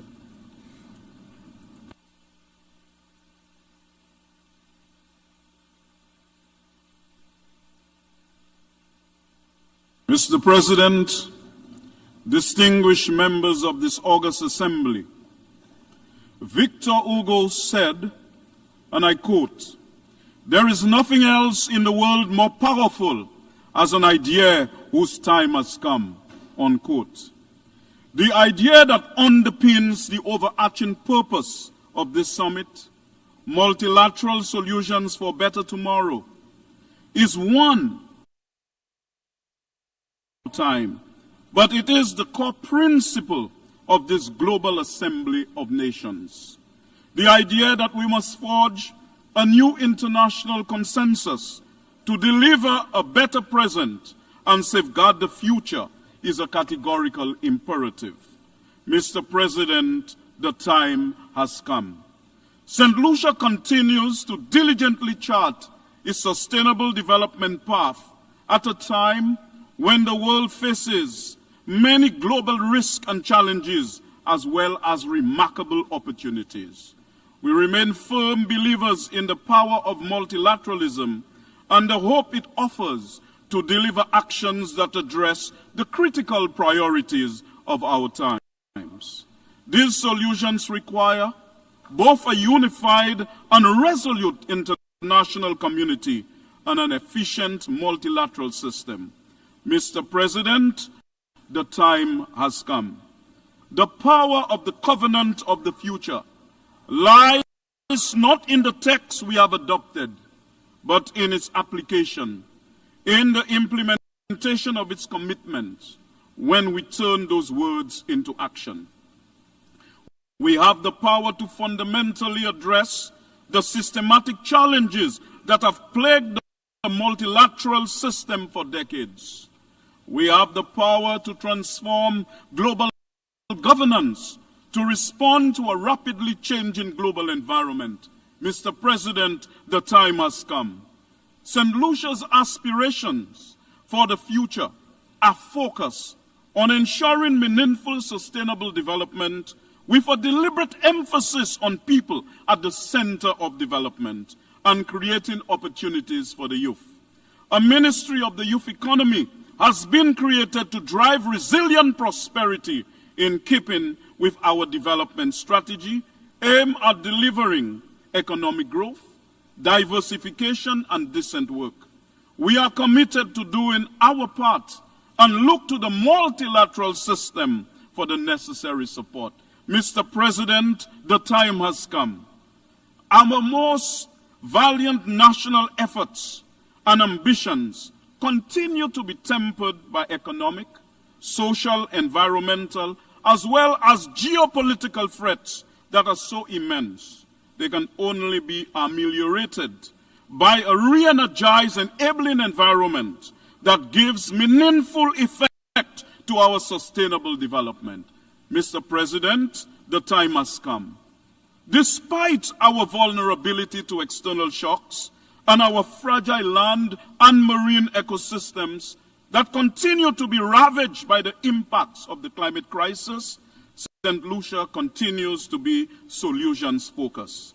Small island developing states have provided the international community with a new 10-year action plan in the Antigua and Barbuda Agenda for Seeds, which provides an action-oriented blueprint to meet the global ambition of building more resilient economies and fostering prosperous and sustainable seeds societies. Mr. President, the time has come. In our interdependent world, no country can solve global issues alone. The time has come for all partners to consider ways in which the benefits and burdens of a globalized world can be more fairly shared across countries and populations. The time has come for us to truly reinvent not only the structures, but also restore the trust needed for effective global governance. The time has come for us to deepen partnerships and place solidarity at the center of international cooperation. Mr. President, I yield the floor. Thank you. I thank the Minister for External Affairs, International Trade, Civil Aviation, and Diaspora Affairs of St. Lucia. I now give the floor to His Excellency Mahmoud Ali Yusuf, Minister for Foreign Affairs and International Cooperation of Djibouti.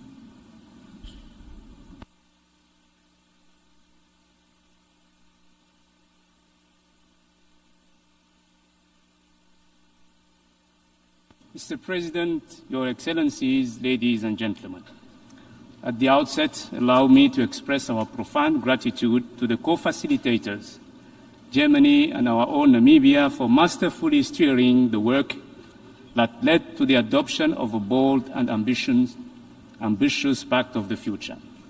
While recognizing the many challenges and the constraints that our organization faces, we indeed agree that we are at a moment of hope and opportunity.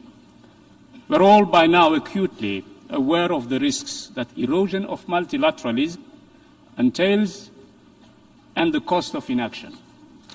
We are grateful for the Secretary General's contribution and the elaboration of the landmark report, Our Common Agenda, as well as the various thematic policy briefs in response to the request by world leaders. The ideas and insights contained in this report offered a useful basis for discussions among member states. We can't thank him enough for sharing his vision for a better, more integrated and more impactful and more networked multilateralism. Mr. President, it is imperative, urgent and crucial that we achieve consensus on a set of measures which can advance global governance that is fit for the future. Djibouti and indeed African countries shared with UN member states our vision for our continent renaissance and roadmap for realizing it. We have worked off that same map while engaging in negotiations on the Summit of the Future with member states. The ambition we have is that of a United Nations that plays a leading and strengthened role. We envision the reform of global governance to be bold and transformative. The international financial architecture must address existing inequities and be better aligned with today's world. Le fardeau de la dette des pays africains augmente de façon insoutenable et aggravé par des régimes commerciaux injustes et des conditionnalités politiques. Ce qui a imposé des restrictions énormes à la marge de manœuvre politique et budgétaire des États africains. La réponse aux multiples crises récentes a été terriblement inadéquate au regard de l'urgence et de l'ampleur des problèmes. Le système financier mondial, selon les termes du secrétaire général, M. Antonio Guterres, n'a pas réussi à fournir un filet de sécurité mondiale aux pays en développement. Les institutions financières internationales doivent mobiliser des financements adéquats pour atteindre des objectifs de développement durable, protéger équitablement les pays contre les chocs systémiques et rendre le système financier plus stable. Monsieur le Président, pour rétablir la confiance, nous devons repenser et redéfinir une gouvernance mondiale qui puisse servir de cadre à la création d'un système multilatéral plus équitable, plus juste et plus efficace. L'Afrique est toujours gravement sous-représentée dans de nombreuses organisations financières internationales. Elle compte le plus grand nombre de membres de programmes au FMI, mais ne contrôle que 6,5% des votes. À la Banque mondiale, elle ne contrôle que 11% des actions de la banque. Mr. President, the past decades have aggravated inequality between nations. We must collectively recommit to the Charter of the United Nations, in particular its purposes and principles, and reaffirm the primacy of conflict prevention and peaceful settlement of disputes. We must reject power politics and promote adherence to the Charter, specifically respect for sovereignty, territorial integrity, unity and political independence of UN member states in our efforts to maintain international peace and security. The concerns that have motivated the Charter remain salient today, over 7 decades later. The eruption of new crises in many places in the world, the challenges the world faces in the global arms control and non-proliferation, emerging threats including the use of nuclear weapons, is today a reality. Mr. President, ladies and gentlemen, the reform of the UN Security Council must be accelerated. As part of the new order, we are aiming to make that body more representative and rectify the injustice done to Africa and other regional groups. I thank you for your attention. Minister for Foreign Affairs and Planning. Excuse me.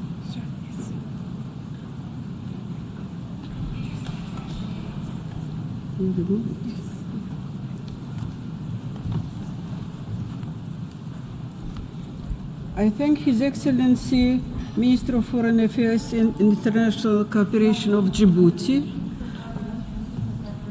I now give the floor to Her Excellency, Minister of Planning and International Cooperation of Jordan. And the Global Digital Compact, the opportunity for us to galvanize international commitments and adopt a solid and clear roadmap that will help us work together effectively to accelerate SDGs, tackle critical challenges while preparing for a more resilient future for generations to come. Allow me here to commend the efforts of the co-facilitators for leading the process that got us here for years on the 2030 agenda, and trillions of dollars worth of financing and investment still needed. Multiple crises have had a substantial impact on developing countries' socioeconomic performance and on their ability to meet SDGs. The scarring effects of the pandemic, protracted crises, geopolitical tensions, and the growing climate chaos are hitting the global development agenda really hard. And whilst performance on the SDGs varies by country and region, just like the 17 SDGs themselves, performance across the globe is also integrated, and delayed action within a single country affects the global outcomes. Global development must therefore be balanced for it to become more effective and impactful. In this respect, allow me to reiterate a few points. The importance of taking concrete and tangible steps for countries and people to regain trust in the multilateral system and international cooperation. We have now an opportunity to achieve a more efficient and inclusive multilateral system that reflects the realities of today and delivers for the future. Enhancing financing for development to deliver scale and impact. Concessional, innovative, adequate, and predictable financing modalities are still urgently needed to fuel the development engines and create growth momentums. The international financing architecture must be a tool to remedy disproportionate burdens, not exacerbate their disparity. Reforming the multilateral financial system to become more responsive and equitable is still needed to enhance the voice of developing countries in global governance, build resilience, respond to economic and climate shocks, and invest in sustainable development while producing timely results. Only by overcoming disparities can we not only harness the benefits of digital technologies and AI, but also manage risk in a way that leaves no one behind. Today's adoption of the Global Digital Compact represents a new milestone of the global digital ecosystem and has the potential to create a more inclusive and effective governance system within this sphere. Youth deserve a better future, a future of justice, peace, and opportunities. With the adoption of the Declaration on Future Generations, efforts should continue to be geared towards creating necessary platforms to expand and strengthen youth participation in the decision-making processes, both at country and global levels, to better utilize them in shaping the future that they aspire to. As we collectively work to catch up on the lost time and accelerate progress, we cannot forget the most vulnerable, especially in conflict-ridden countries and regions. The humanitarian catastrophe in Gaza, as a result of Israel's barbaric war on the Palestinian people, has become unimaginable. The killing of more than 41,000 civilians, the vast majority of whom are women and children, the mass destruction and forced displacement is a testament to the brutality of this war that is creating a lost generation deprived of peace, hope, and opportunities. A just and lasting peace is the only path to ending this conflict, once and for all. A peace that will ensure a viable and independent Palestinian state based on the 1967 lines, with East Jerusalem as its capital. It is therefore important to renew the commitments to the UN Charter to ensure no double standards in adhering to international law as well as to international humanitarian law. We must strive to revitalize strengthen the work of the General Assembly and focus on reforming the Security Council in a way that reflects the realities of today's work and its role in promoting international peace and security in a way that ensure effectiveness and the ability of these bodies to fulfill their mandate. Excellencies, ladies and gentlemen, the summit is our chance to get back on track. To deliver on it, we need to stay united. Jordan looks forward to being part of these collective efforts to achieve the desired goals. Thank you. I thank Her Excellency, Minister of Planning and International Cooperation of Jordan. I now give the floor to His Excellency Maarten Sangyampongsa, Minister of Foreign Affairs of Thailand.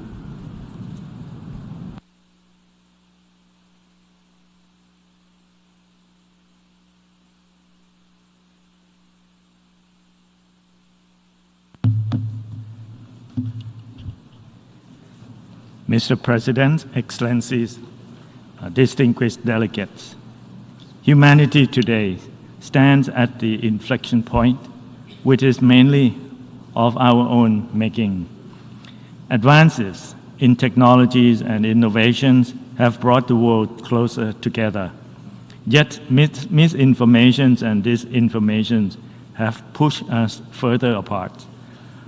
The world economies and global wealth are expanding, yet inequalities and injustice persist.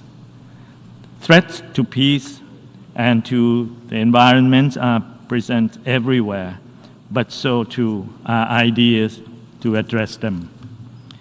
This Summit of the Future, Mr. President, offers us the hope to steer our course towards a better future. With this summit, we are presented with the opportunities to forge not just the future we want, but the future that humanity needs. What kind of future am I talking about? First is a future where all can be protected, and that protection starts with heeding the call in the Pacts of the Future for a fundamental shift in the way we approach growth.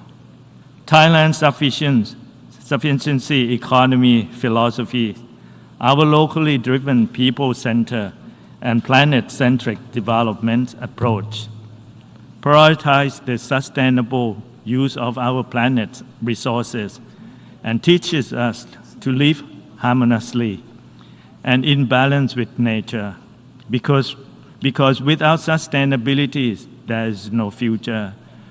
However, sustainable development can never be realized in the midst of discriminations and division, or through the ravages of conflict. Towards this end, Thailand is fully committed to the reform of the United Nations, including Security Council, so that the UN can truly represent the interests of all countries, and the Council will be more effective in maintaining international peace and security. We also need to overcome the challenges of illicit drugs and transnational crimes, including cybercrime. We will work with all partners to enhance the United Nations' role and as an actor of peace and sustainability that takes into account the interests of the developing countries. Second is the future where all can prosper.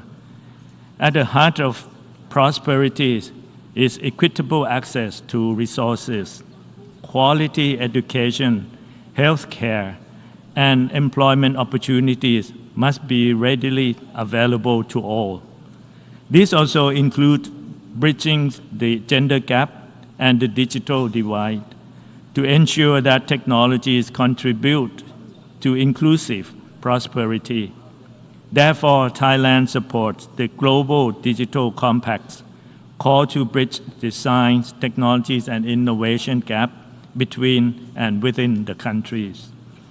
Further, Thailand recognizes that human rights is the foundation to build a prosperous future for all. It is for these reasons that we have presented our candidature for the United Nations Human Rights Council for the terms 2025 to 2027.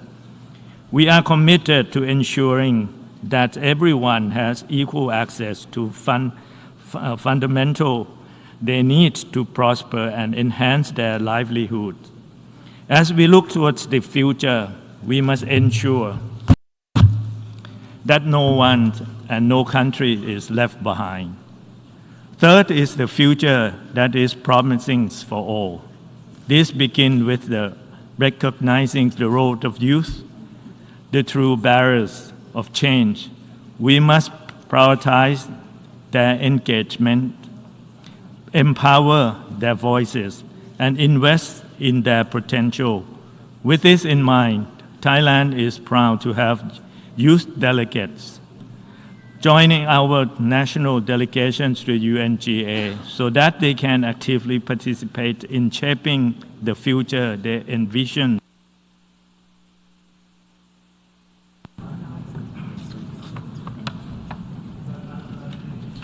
I thank Minister of Foreign Affairs of Thailand. I now give the floor to His Excellency Sergei Khomenko, Deputy Chairman of the Council of the Republic of the National Assembly of the Republic of Belarus.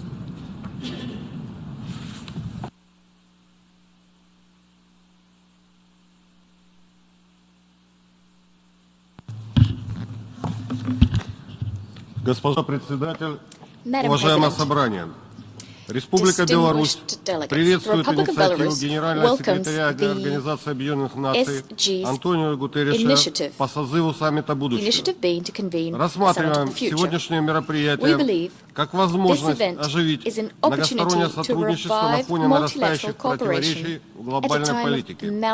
Действительно, мир оказался заложником эгоистических подходов стран Запада. В их основе стремление обеспечить свои интересы за счет интересов других стран. Необходимо остановить эту опасную динамику и отвести мир от края пропасти. Это возможно только при наличии политической воли. Призываем все государства проявить такую волю и начать глобальный диалог по безопасности в духе Сан-Франциско, идею которого президент Республики Беларусь Александр Григорьевич Лукашенко высказал еще 7 лет назад. Цель такого диалога — выработать общее конструктивное начало для построения нового справедливого многополярного мирового порядка. Как отметил глава белорусского государства в своем послании генеральному секретарю Организации Объединенных Наций, мы видим ценность саммита будущего в том, что он представляет нам очередной шанс согласовать совместные действия в тех областях, где это возможно. Мы убеждены в том, что даже в нынешней сложной обстановке государства, члены Организации Объединенных Наций могут в должной сфере эффективно заниматься общими вызовами и угрозами. Надеемся, что саммит будущего приведет дополнительный импульс в этом направлении, особенно в тех областях, которые он непосредственно затрагивает. Кроме того, такой импульс необходим на фоне слабых промежуточных результатов по реализации целей устойчивого развития в мировом масштабе. В этой связи несколько слов о работе в нашей стране по данному направлению. В целом, Беларусь добилась значительных результатов. Наши достижения обусловлены двумя факторами. Во-первых, Беларусь искренне привержена теме устойчивого развития и как следствие проводит целенаправленную работу по претворению в жизнь международных обязательств. Во-вторых, мы построили сильное социально ориентированное государство, проводящее эффективную политику в интересах человека. Государство для человека, государство во имя человека. Наши успехи подтверждаются международными рейтингами. Уровень прогресса Республики Беларусь по достижению цели устойчивого развития составляет почти 80%. Мы занимаем достойное 30-е место по достижению цели устойчивого развития в международном рейтинге. Согласно докладам программы развития ООН, в последние годы Беларусь постоянно находится в категории государств с очень высоким уровнем человеческого развития. В июне The Republic of Belarus remains firmly in the High Human Development Index category. In June, we held the second National Forum on Sustainable Development, where we took stock of what's been done so far and agreed on additional steps to accelerate SDG achievement. The outcome of the forum is an official document of the 78th session of the UN General Assembly, and I invite all those interested to read that document. Distinguished summit participants, Belarus is unswervingly moving forward, and this despite serious obstacles that are being erected by Western countries. Нет никакого сомнения в том, что санкции представляют собой одно из самых серьезных препятствий для устойчивого развития на планете. Санкции нарушают устав Организации Объединенных Наций. Санкции подрывают продовольственно-экологическую безопасность, особенно в наименее развитых странах. Санкции ограничивают доступ к финансовым и товарным рынкам, транспортной инфраструктуре. Санкции – это путь в тупик. Наконец, санкции противоречат здравому смыслу. В силу постоянно растущей взаимозависимости на планете санкции имеют глобальный негативный эффект, влияют на всех, включая их инициаторов. Одним из важнейших итогов саммита должен быть вывод, что цивилизованное будущее категорически несовместимо с незаконными санкциями. Еще один насущный аспект. Отдельными государствами расходуются миллиарды на закупку и поставку вооружений для разжигания конфликта. Почему эти средства не затратить на искоренение голода, нищеты, достижения других целей устойчивого развития в те страны, которые особенно остро нуждаются в помощи. Ведь без мира... After all, the interpreter apologizes. The speaker's microphone has been cut off.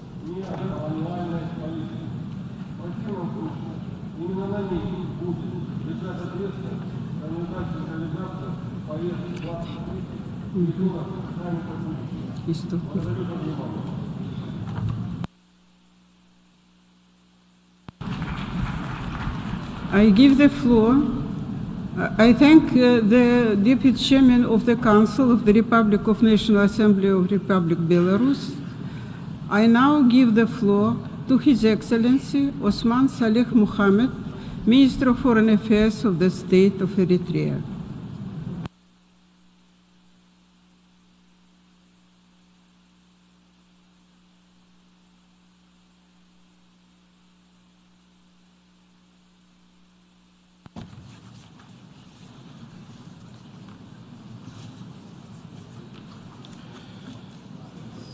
Mr. President, ladies and gentlemen,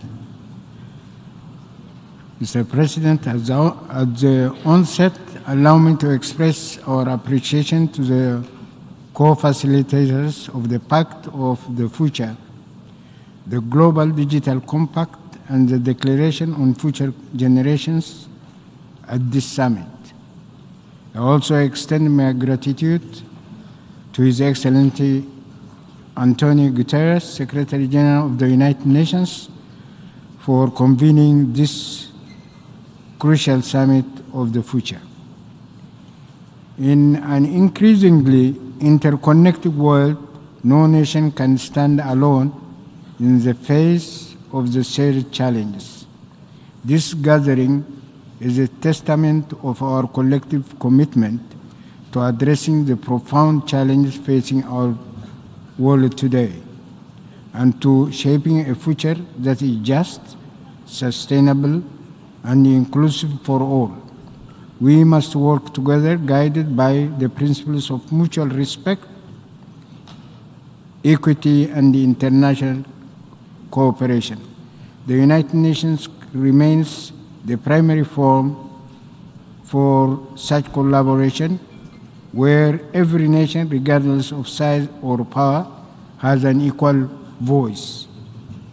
The respect for national sovereignty and the right to self-determination are fundamental principles that must underpin our international order. It is the prerogative of all nations to pursue their own development paths, free from external interference and unilateral coercive economic measures, through partnership should be rooted in equality and respect, not in dominance and imposition. Eritrea reaffirms its unwavering support for genuine multilateralism and intergovernmental processes as the cornerstone of our global governance system. Mr. President, it cannot be emphasized enough that the importance of peace and security as prerequisite for sustainable development. At the global, regional, and sub-regional levels, we are witnessing firsthand the devastating impacts of conflicts and instabilities. The international community should resort to peaceful resolution, prioritizing diplomacy over force. To collectively address the global challenges, the international governance institutions must be referred to be more inclusive, representative, and accountable. This includes reforming the Security Council, democratizing international financial institutions, and ensuring that the voices of developing countries are heard and respected. We are utterly dismayed that the efforts of the member states, especially countries from the global world south, were not able to have a strong language on the much-needed reform of the current international financial architecture. In the age of digital transformation, the potential of technology to drive progress and innovation is immense. However, we must also be vigilant against its misuse and abuse for malicious purposes. An international legal framework must be put in place to ensure technology serves humanity and is shared equitably, and to protect against threats of cybercrime. Mr. President, Eritrea is strongly committed to the principles of sustainable development and to combating the existential threats posed by climate change. As a country on the front line of climate impacts, we understand the urgent need for action, and we call for enhanced global solidarity, particularly in supporting vulnerable nations through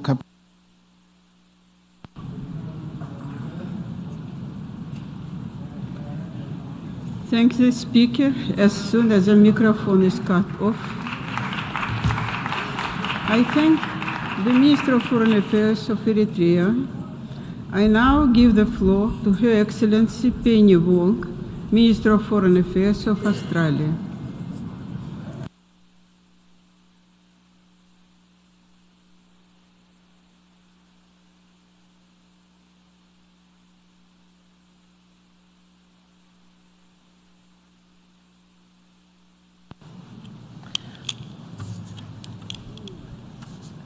"79 years ago, we established the United Nations, agreeing on a vision to protect all of the world's peoples and the sovereignty of all nations. A vision for a world where no country dominates and no country is dominated.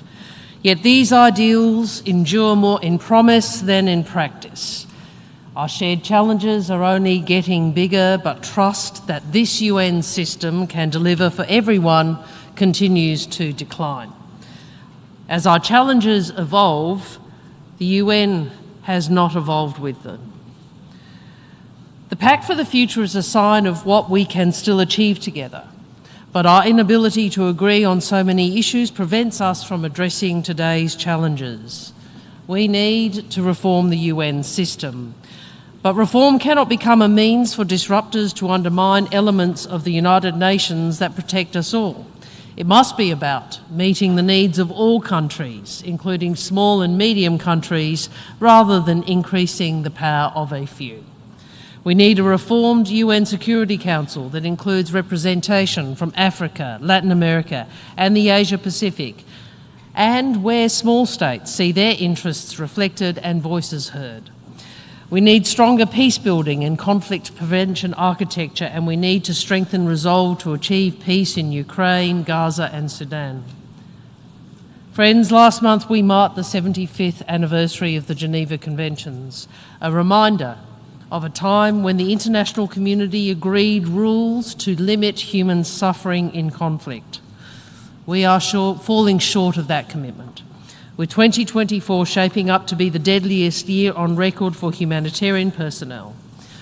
Australia has listened to humanitarian leaders' calls for greater protection of aid workers, and we are taking action. This week we are convening ministers and humanitarian leaders to begin work on a new declaration for the protection of humanitarian personnel. Just as we are listening to our friends in the developing world, and we are taking action.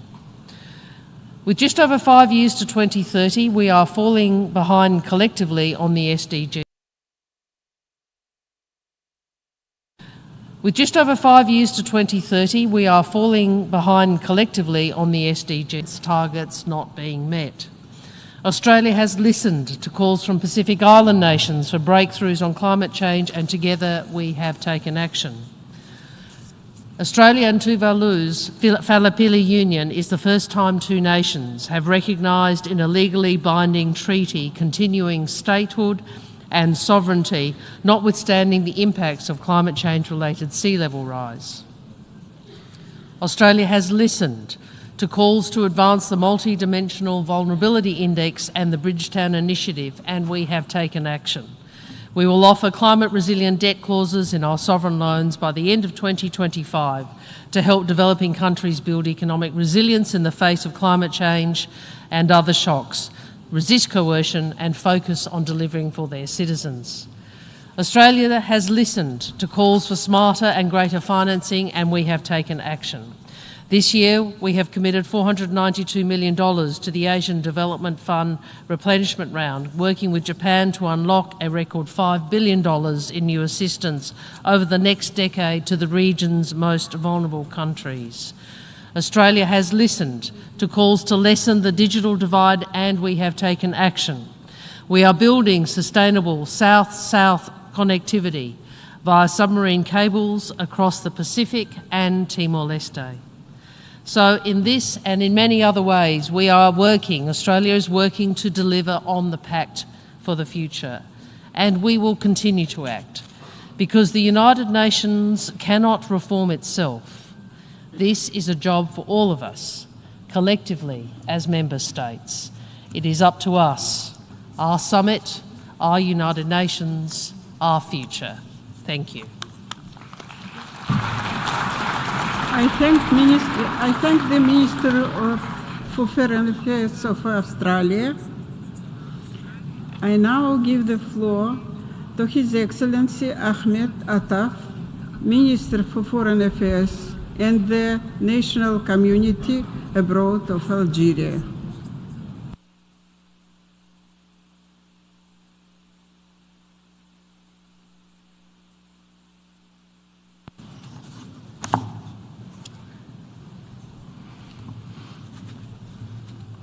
شكرا. ترحب الجزائر أيما ترحيب بانعقاد قمتنا هاته وتثمن تثمينا عاليا الزخم الإيجابي الذي صاحب تجسيد هذه المبادرة القيمة من لدن السيد الأمين العام لمنظمة الأمم المتحدة. إن هذا الزخم يعني أن الأمل لا يزال قائما في أن تستعيد منظمتنا الأممية زمام المبادرة وأن تتولى دورها كإطار جامع لبلورة التوافقات الضرورية بين الدول الأعضاء في مواجهة مختلف التحديات الماثلة أمامها. فالمجموعة الدولية أحوج ما تكون اليوم إلى صحوة جماعية لتدارك خطورة الأوضاع الراهنة، وهي أحوج ما تكون كذلك إلى هبة مشتركة لتجاوز المخاطر التي تنهال عليها من كل حدب وصوب، سواء تعلق الأمر بالأزمات والحروب التي تتفاقم وتتراكم wars which are getting worse and growing in number day by day.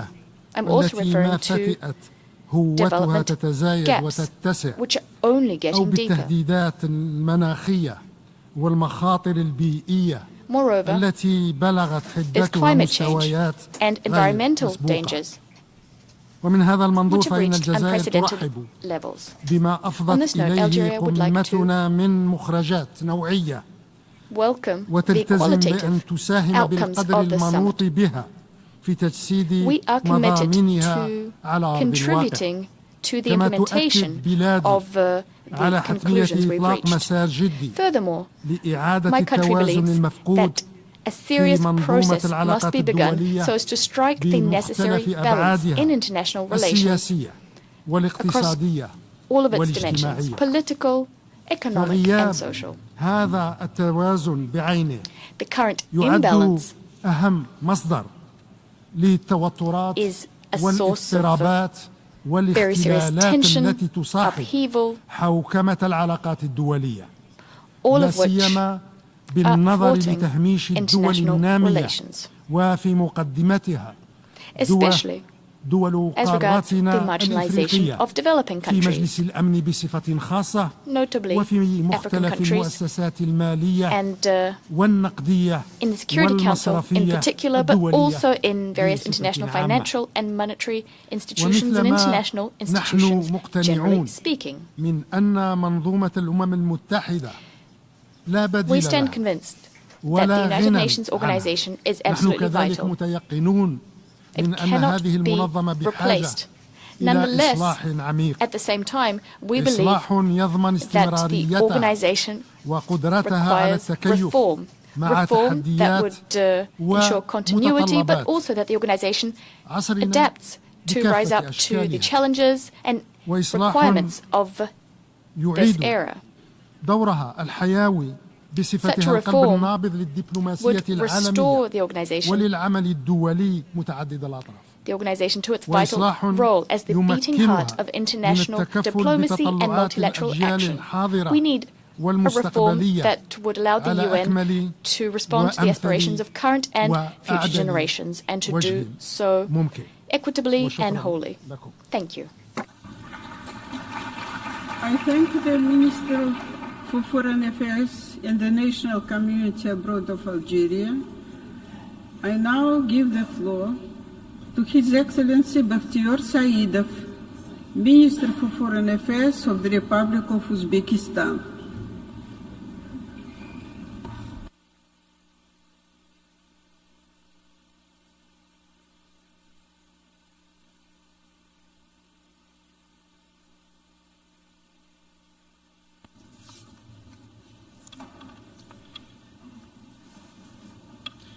Dear Madam President, honorable heads of delegations, colleagues. First of all, allow me to extend our deepest gratitude to the UN Secretary General, Mr. Antonio Guterres, for organizing this pivotal summit. This forum is both timely and extremely important. Our world stands at a critical juncture marked by global instability and uncertainty.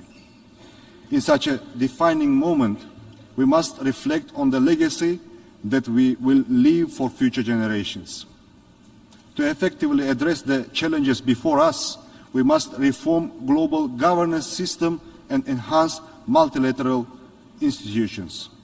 We firmly believe that the United Nations, which has no alternative in the world, must remain the central organization in addressing the global challenges. Uzbekistan fully supports the Pact for the Future.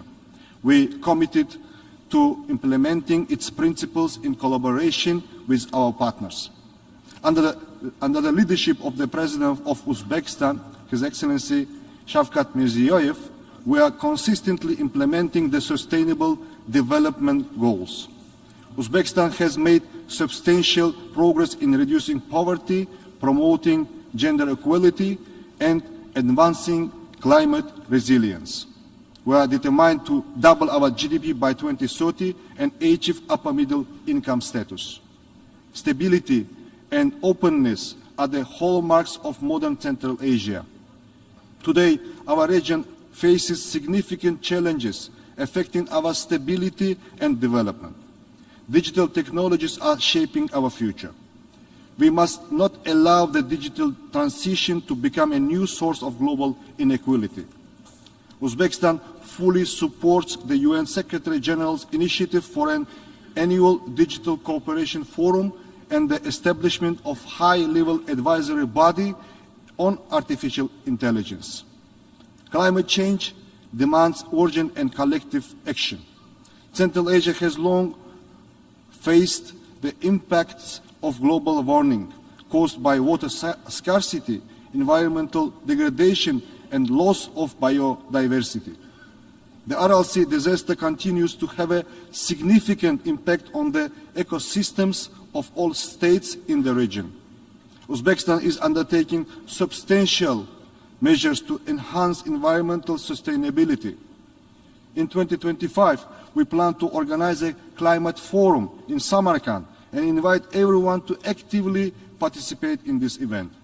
We have made tangible progress in advancing gender equality, protecting the rights and interests of women. Uzbekistan is among the top 5 countries that have achieved the greatest success in implementing reforms in this field. Youth is the foundation of our shared future. Human development is a key focus of our strategy for building a new Uzbekistan. Our country, among the top 10 states in implementing the UN Youth Strategy 2030. We will continue to prioritize youth development in alignment with the UN strategy. The development of transport corridors is a crucial step toward accessing the global markets. Central Asia is once again becoming a key transportation hub between East and West. Together with our partners, we are creating modern transportation routes and implementing projects to access global markets. One of the key projects is the construction of the Trans-Afghan Railway, which will provide access to international ports and is significant in the region's economic development. Lastly, Afghanistan remains a critical concern. This country is as an integral part of Central Asia. Uzbekistan is engaged in pragmatic efforts to support Afghanistan's recovery and development. We emphasize the UN's crucial role in coordinating international approach to this issue.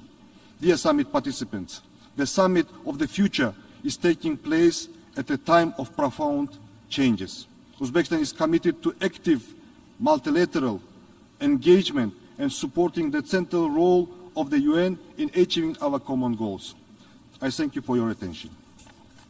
I thank the Minister for Foreign Affairs of the Republic of Uzbekistan. I now give the floor to His Excellency Peter Szijjártó, Minister for Foreign Affairs and Trade of Hungary.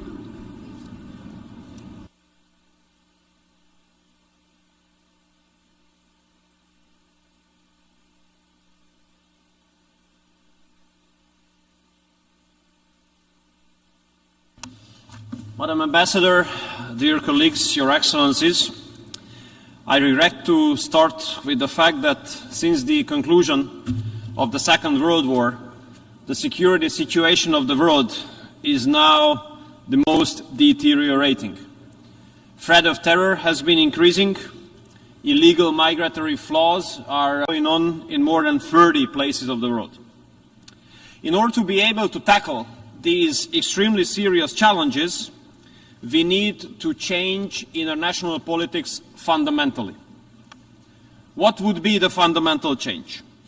International politics should come back to the basis of mutual respect, and dialogue should be the major tool. Nowadays, unfortunately, if you represent a position out of the mainstream, you are immediately stigmatized. If you stand up for your national interest, if you express a sovereign opportunity, you are immediately accused and attacked, either politically, legally, or sometimes even physically, as it has been experienced in this very country or in our neighbor, Slovakia. The saddest thing is that international liberal mainstream made the word peace as a cuss word, at least in Europe. European politicians usually argue in favor of diplomacy and peaceful solutions of certain wars if they are far away of Europe. But nowadays, unfortunately, a war is going on in Europe, and those who argue in favor of peace are immediately stigmatized, attacked, and criticized.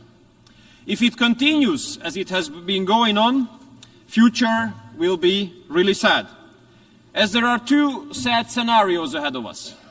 The risk of the outbreak of the Third World War is becoming more and more serious, or the world is heading towards an age where the world's gonna be divided into blocks again. And myself, coming from Hungary, from Central Europe, a region which has suffered a lot under the age when the world was divided into blocks. We lost 4 decades of our lives at that time. And I do believe it's not a wonder after this that we don't want this age, the age of the world being divided into blocks, to come back. We want that the next decades would be characterized by connectivity and fair international cooperation. Because unlike the world divided into blocks, when the age was about connectivity, we had really great experience. When it was even realistic to speak about the chance of a Eurasian cooperation from Lisbon to Vladivostok, if these times could come back, I think the whole world would take a lot of profit out of it. And I do believe, Madam Ambassador, dear colleagues, that the United Nations should play a huge role to this direction. Because I'd like to remind all of you, United Nations was not established to be a group of like-minded countries. United Nations was established as a platform where everyone can talk to everyone about everything. And I do believe that United Nations should gain back this function of it. Because my question is, where should we speak about peace if not here? Where should countries talk to each other who are in a hostile situation with each other if not here? What would be the other platform? What would be the other venue? Therefore, we don't accept any kind of restrictions with whom to meet, with whom not to meet, and which topic to be discussed or which topic to not to be discussed. Madam Ambassador, we Hungarians are a Central European peace-loving nation. And what I can promise to you is the following, that we Hungarians will do our best to make the next period, to make the future as a period, as an age of peace, where international cooperation is fair and peaceful, where the word peace is not a cuss word, and where no one should be stigmatized who stands up for peace. Thank you so much. I thank the Minister for Foreign Affairs of Trade and Hungary. I now give the floor to His Excellency Rafarvavitafika Rasata, Minister for Foreign Affairs of Madagascar.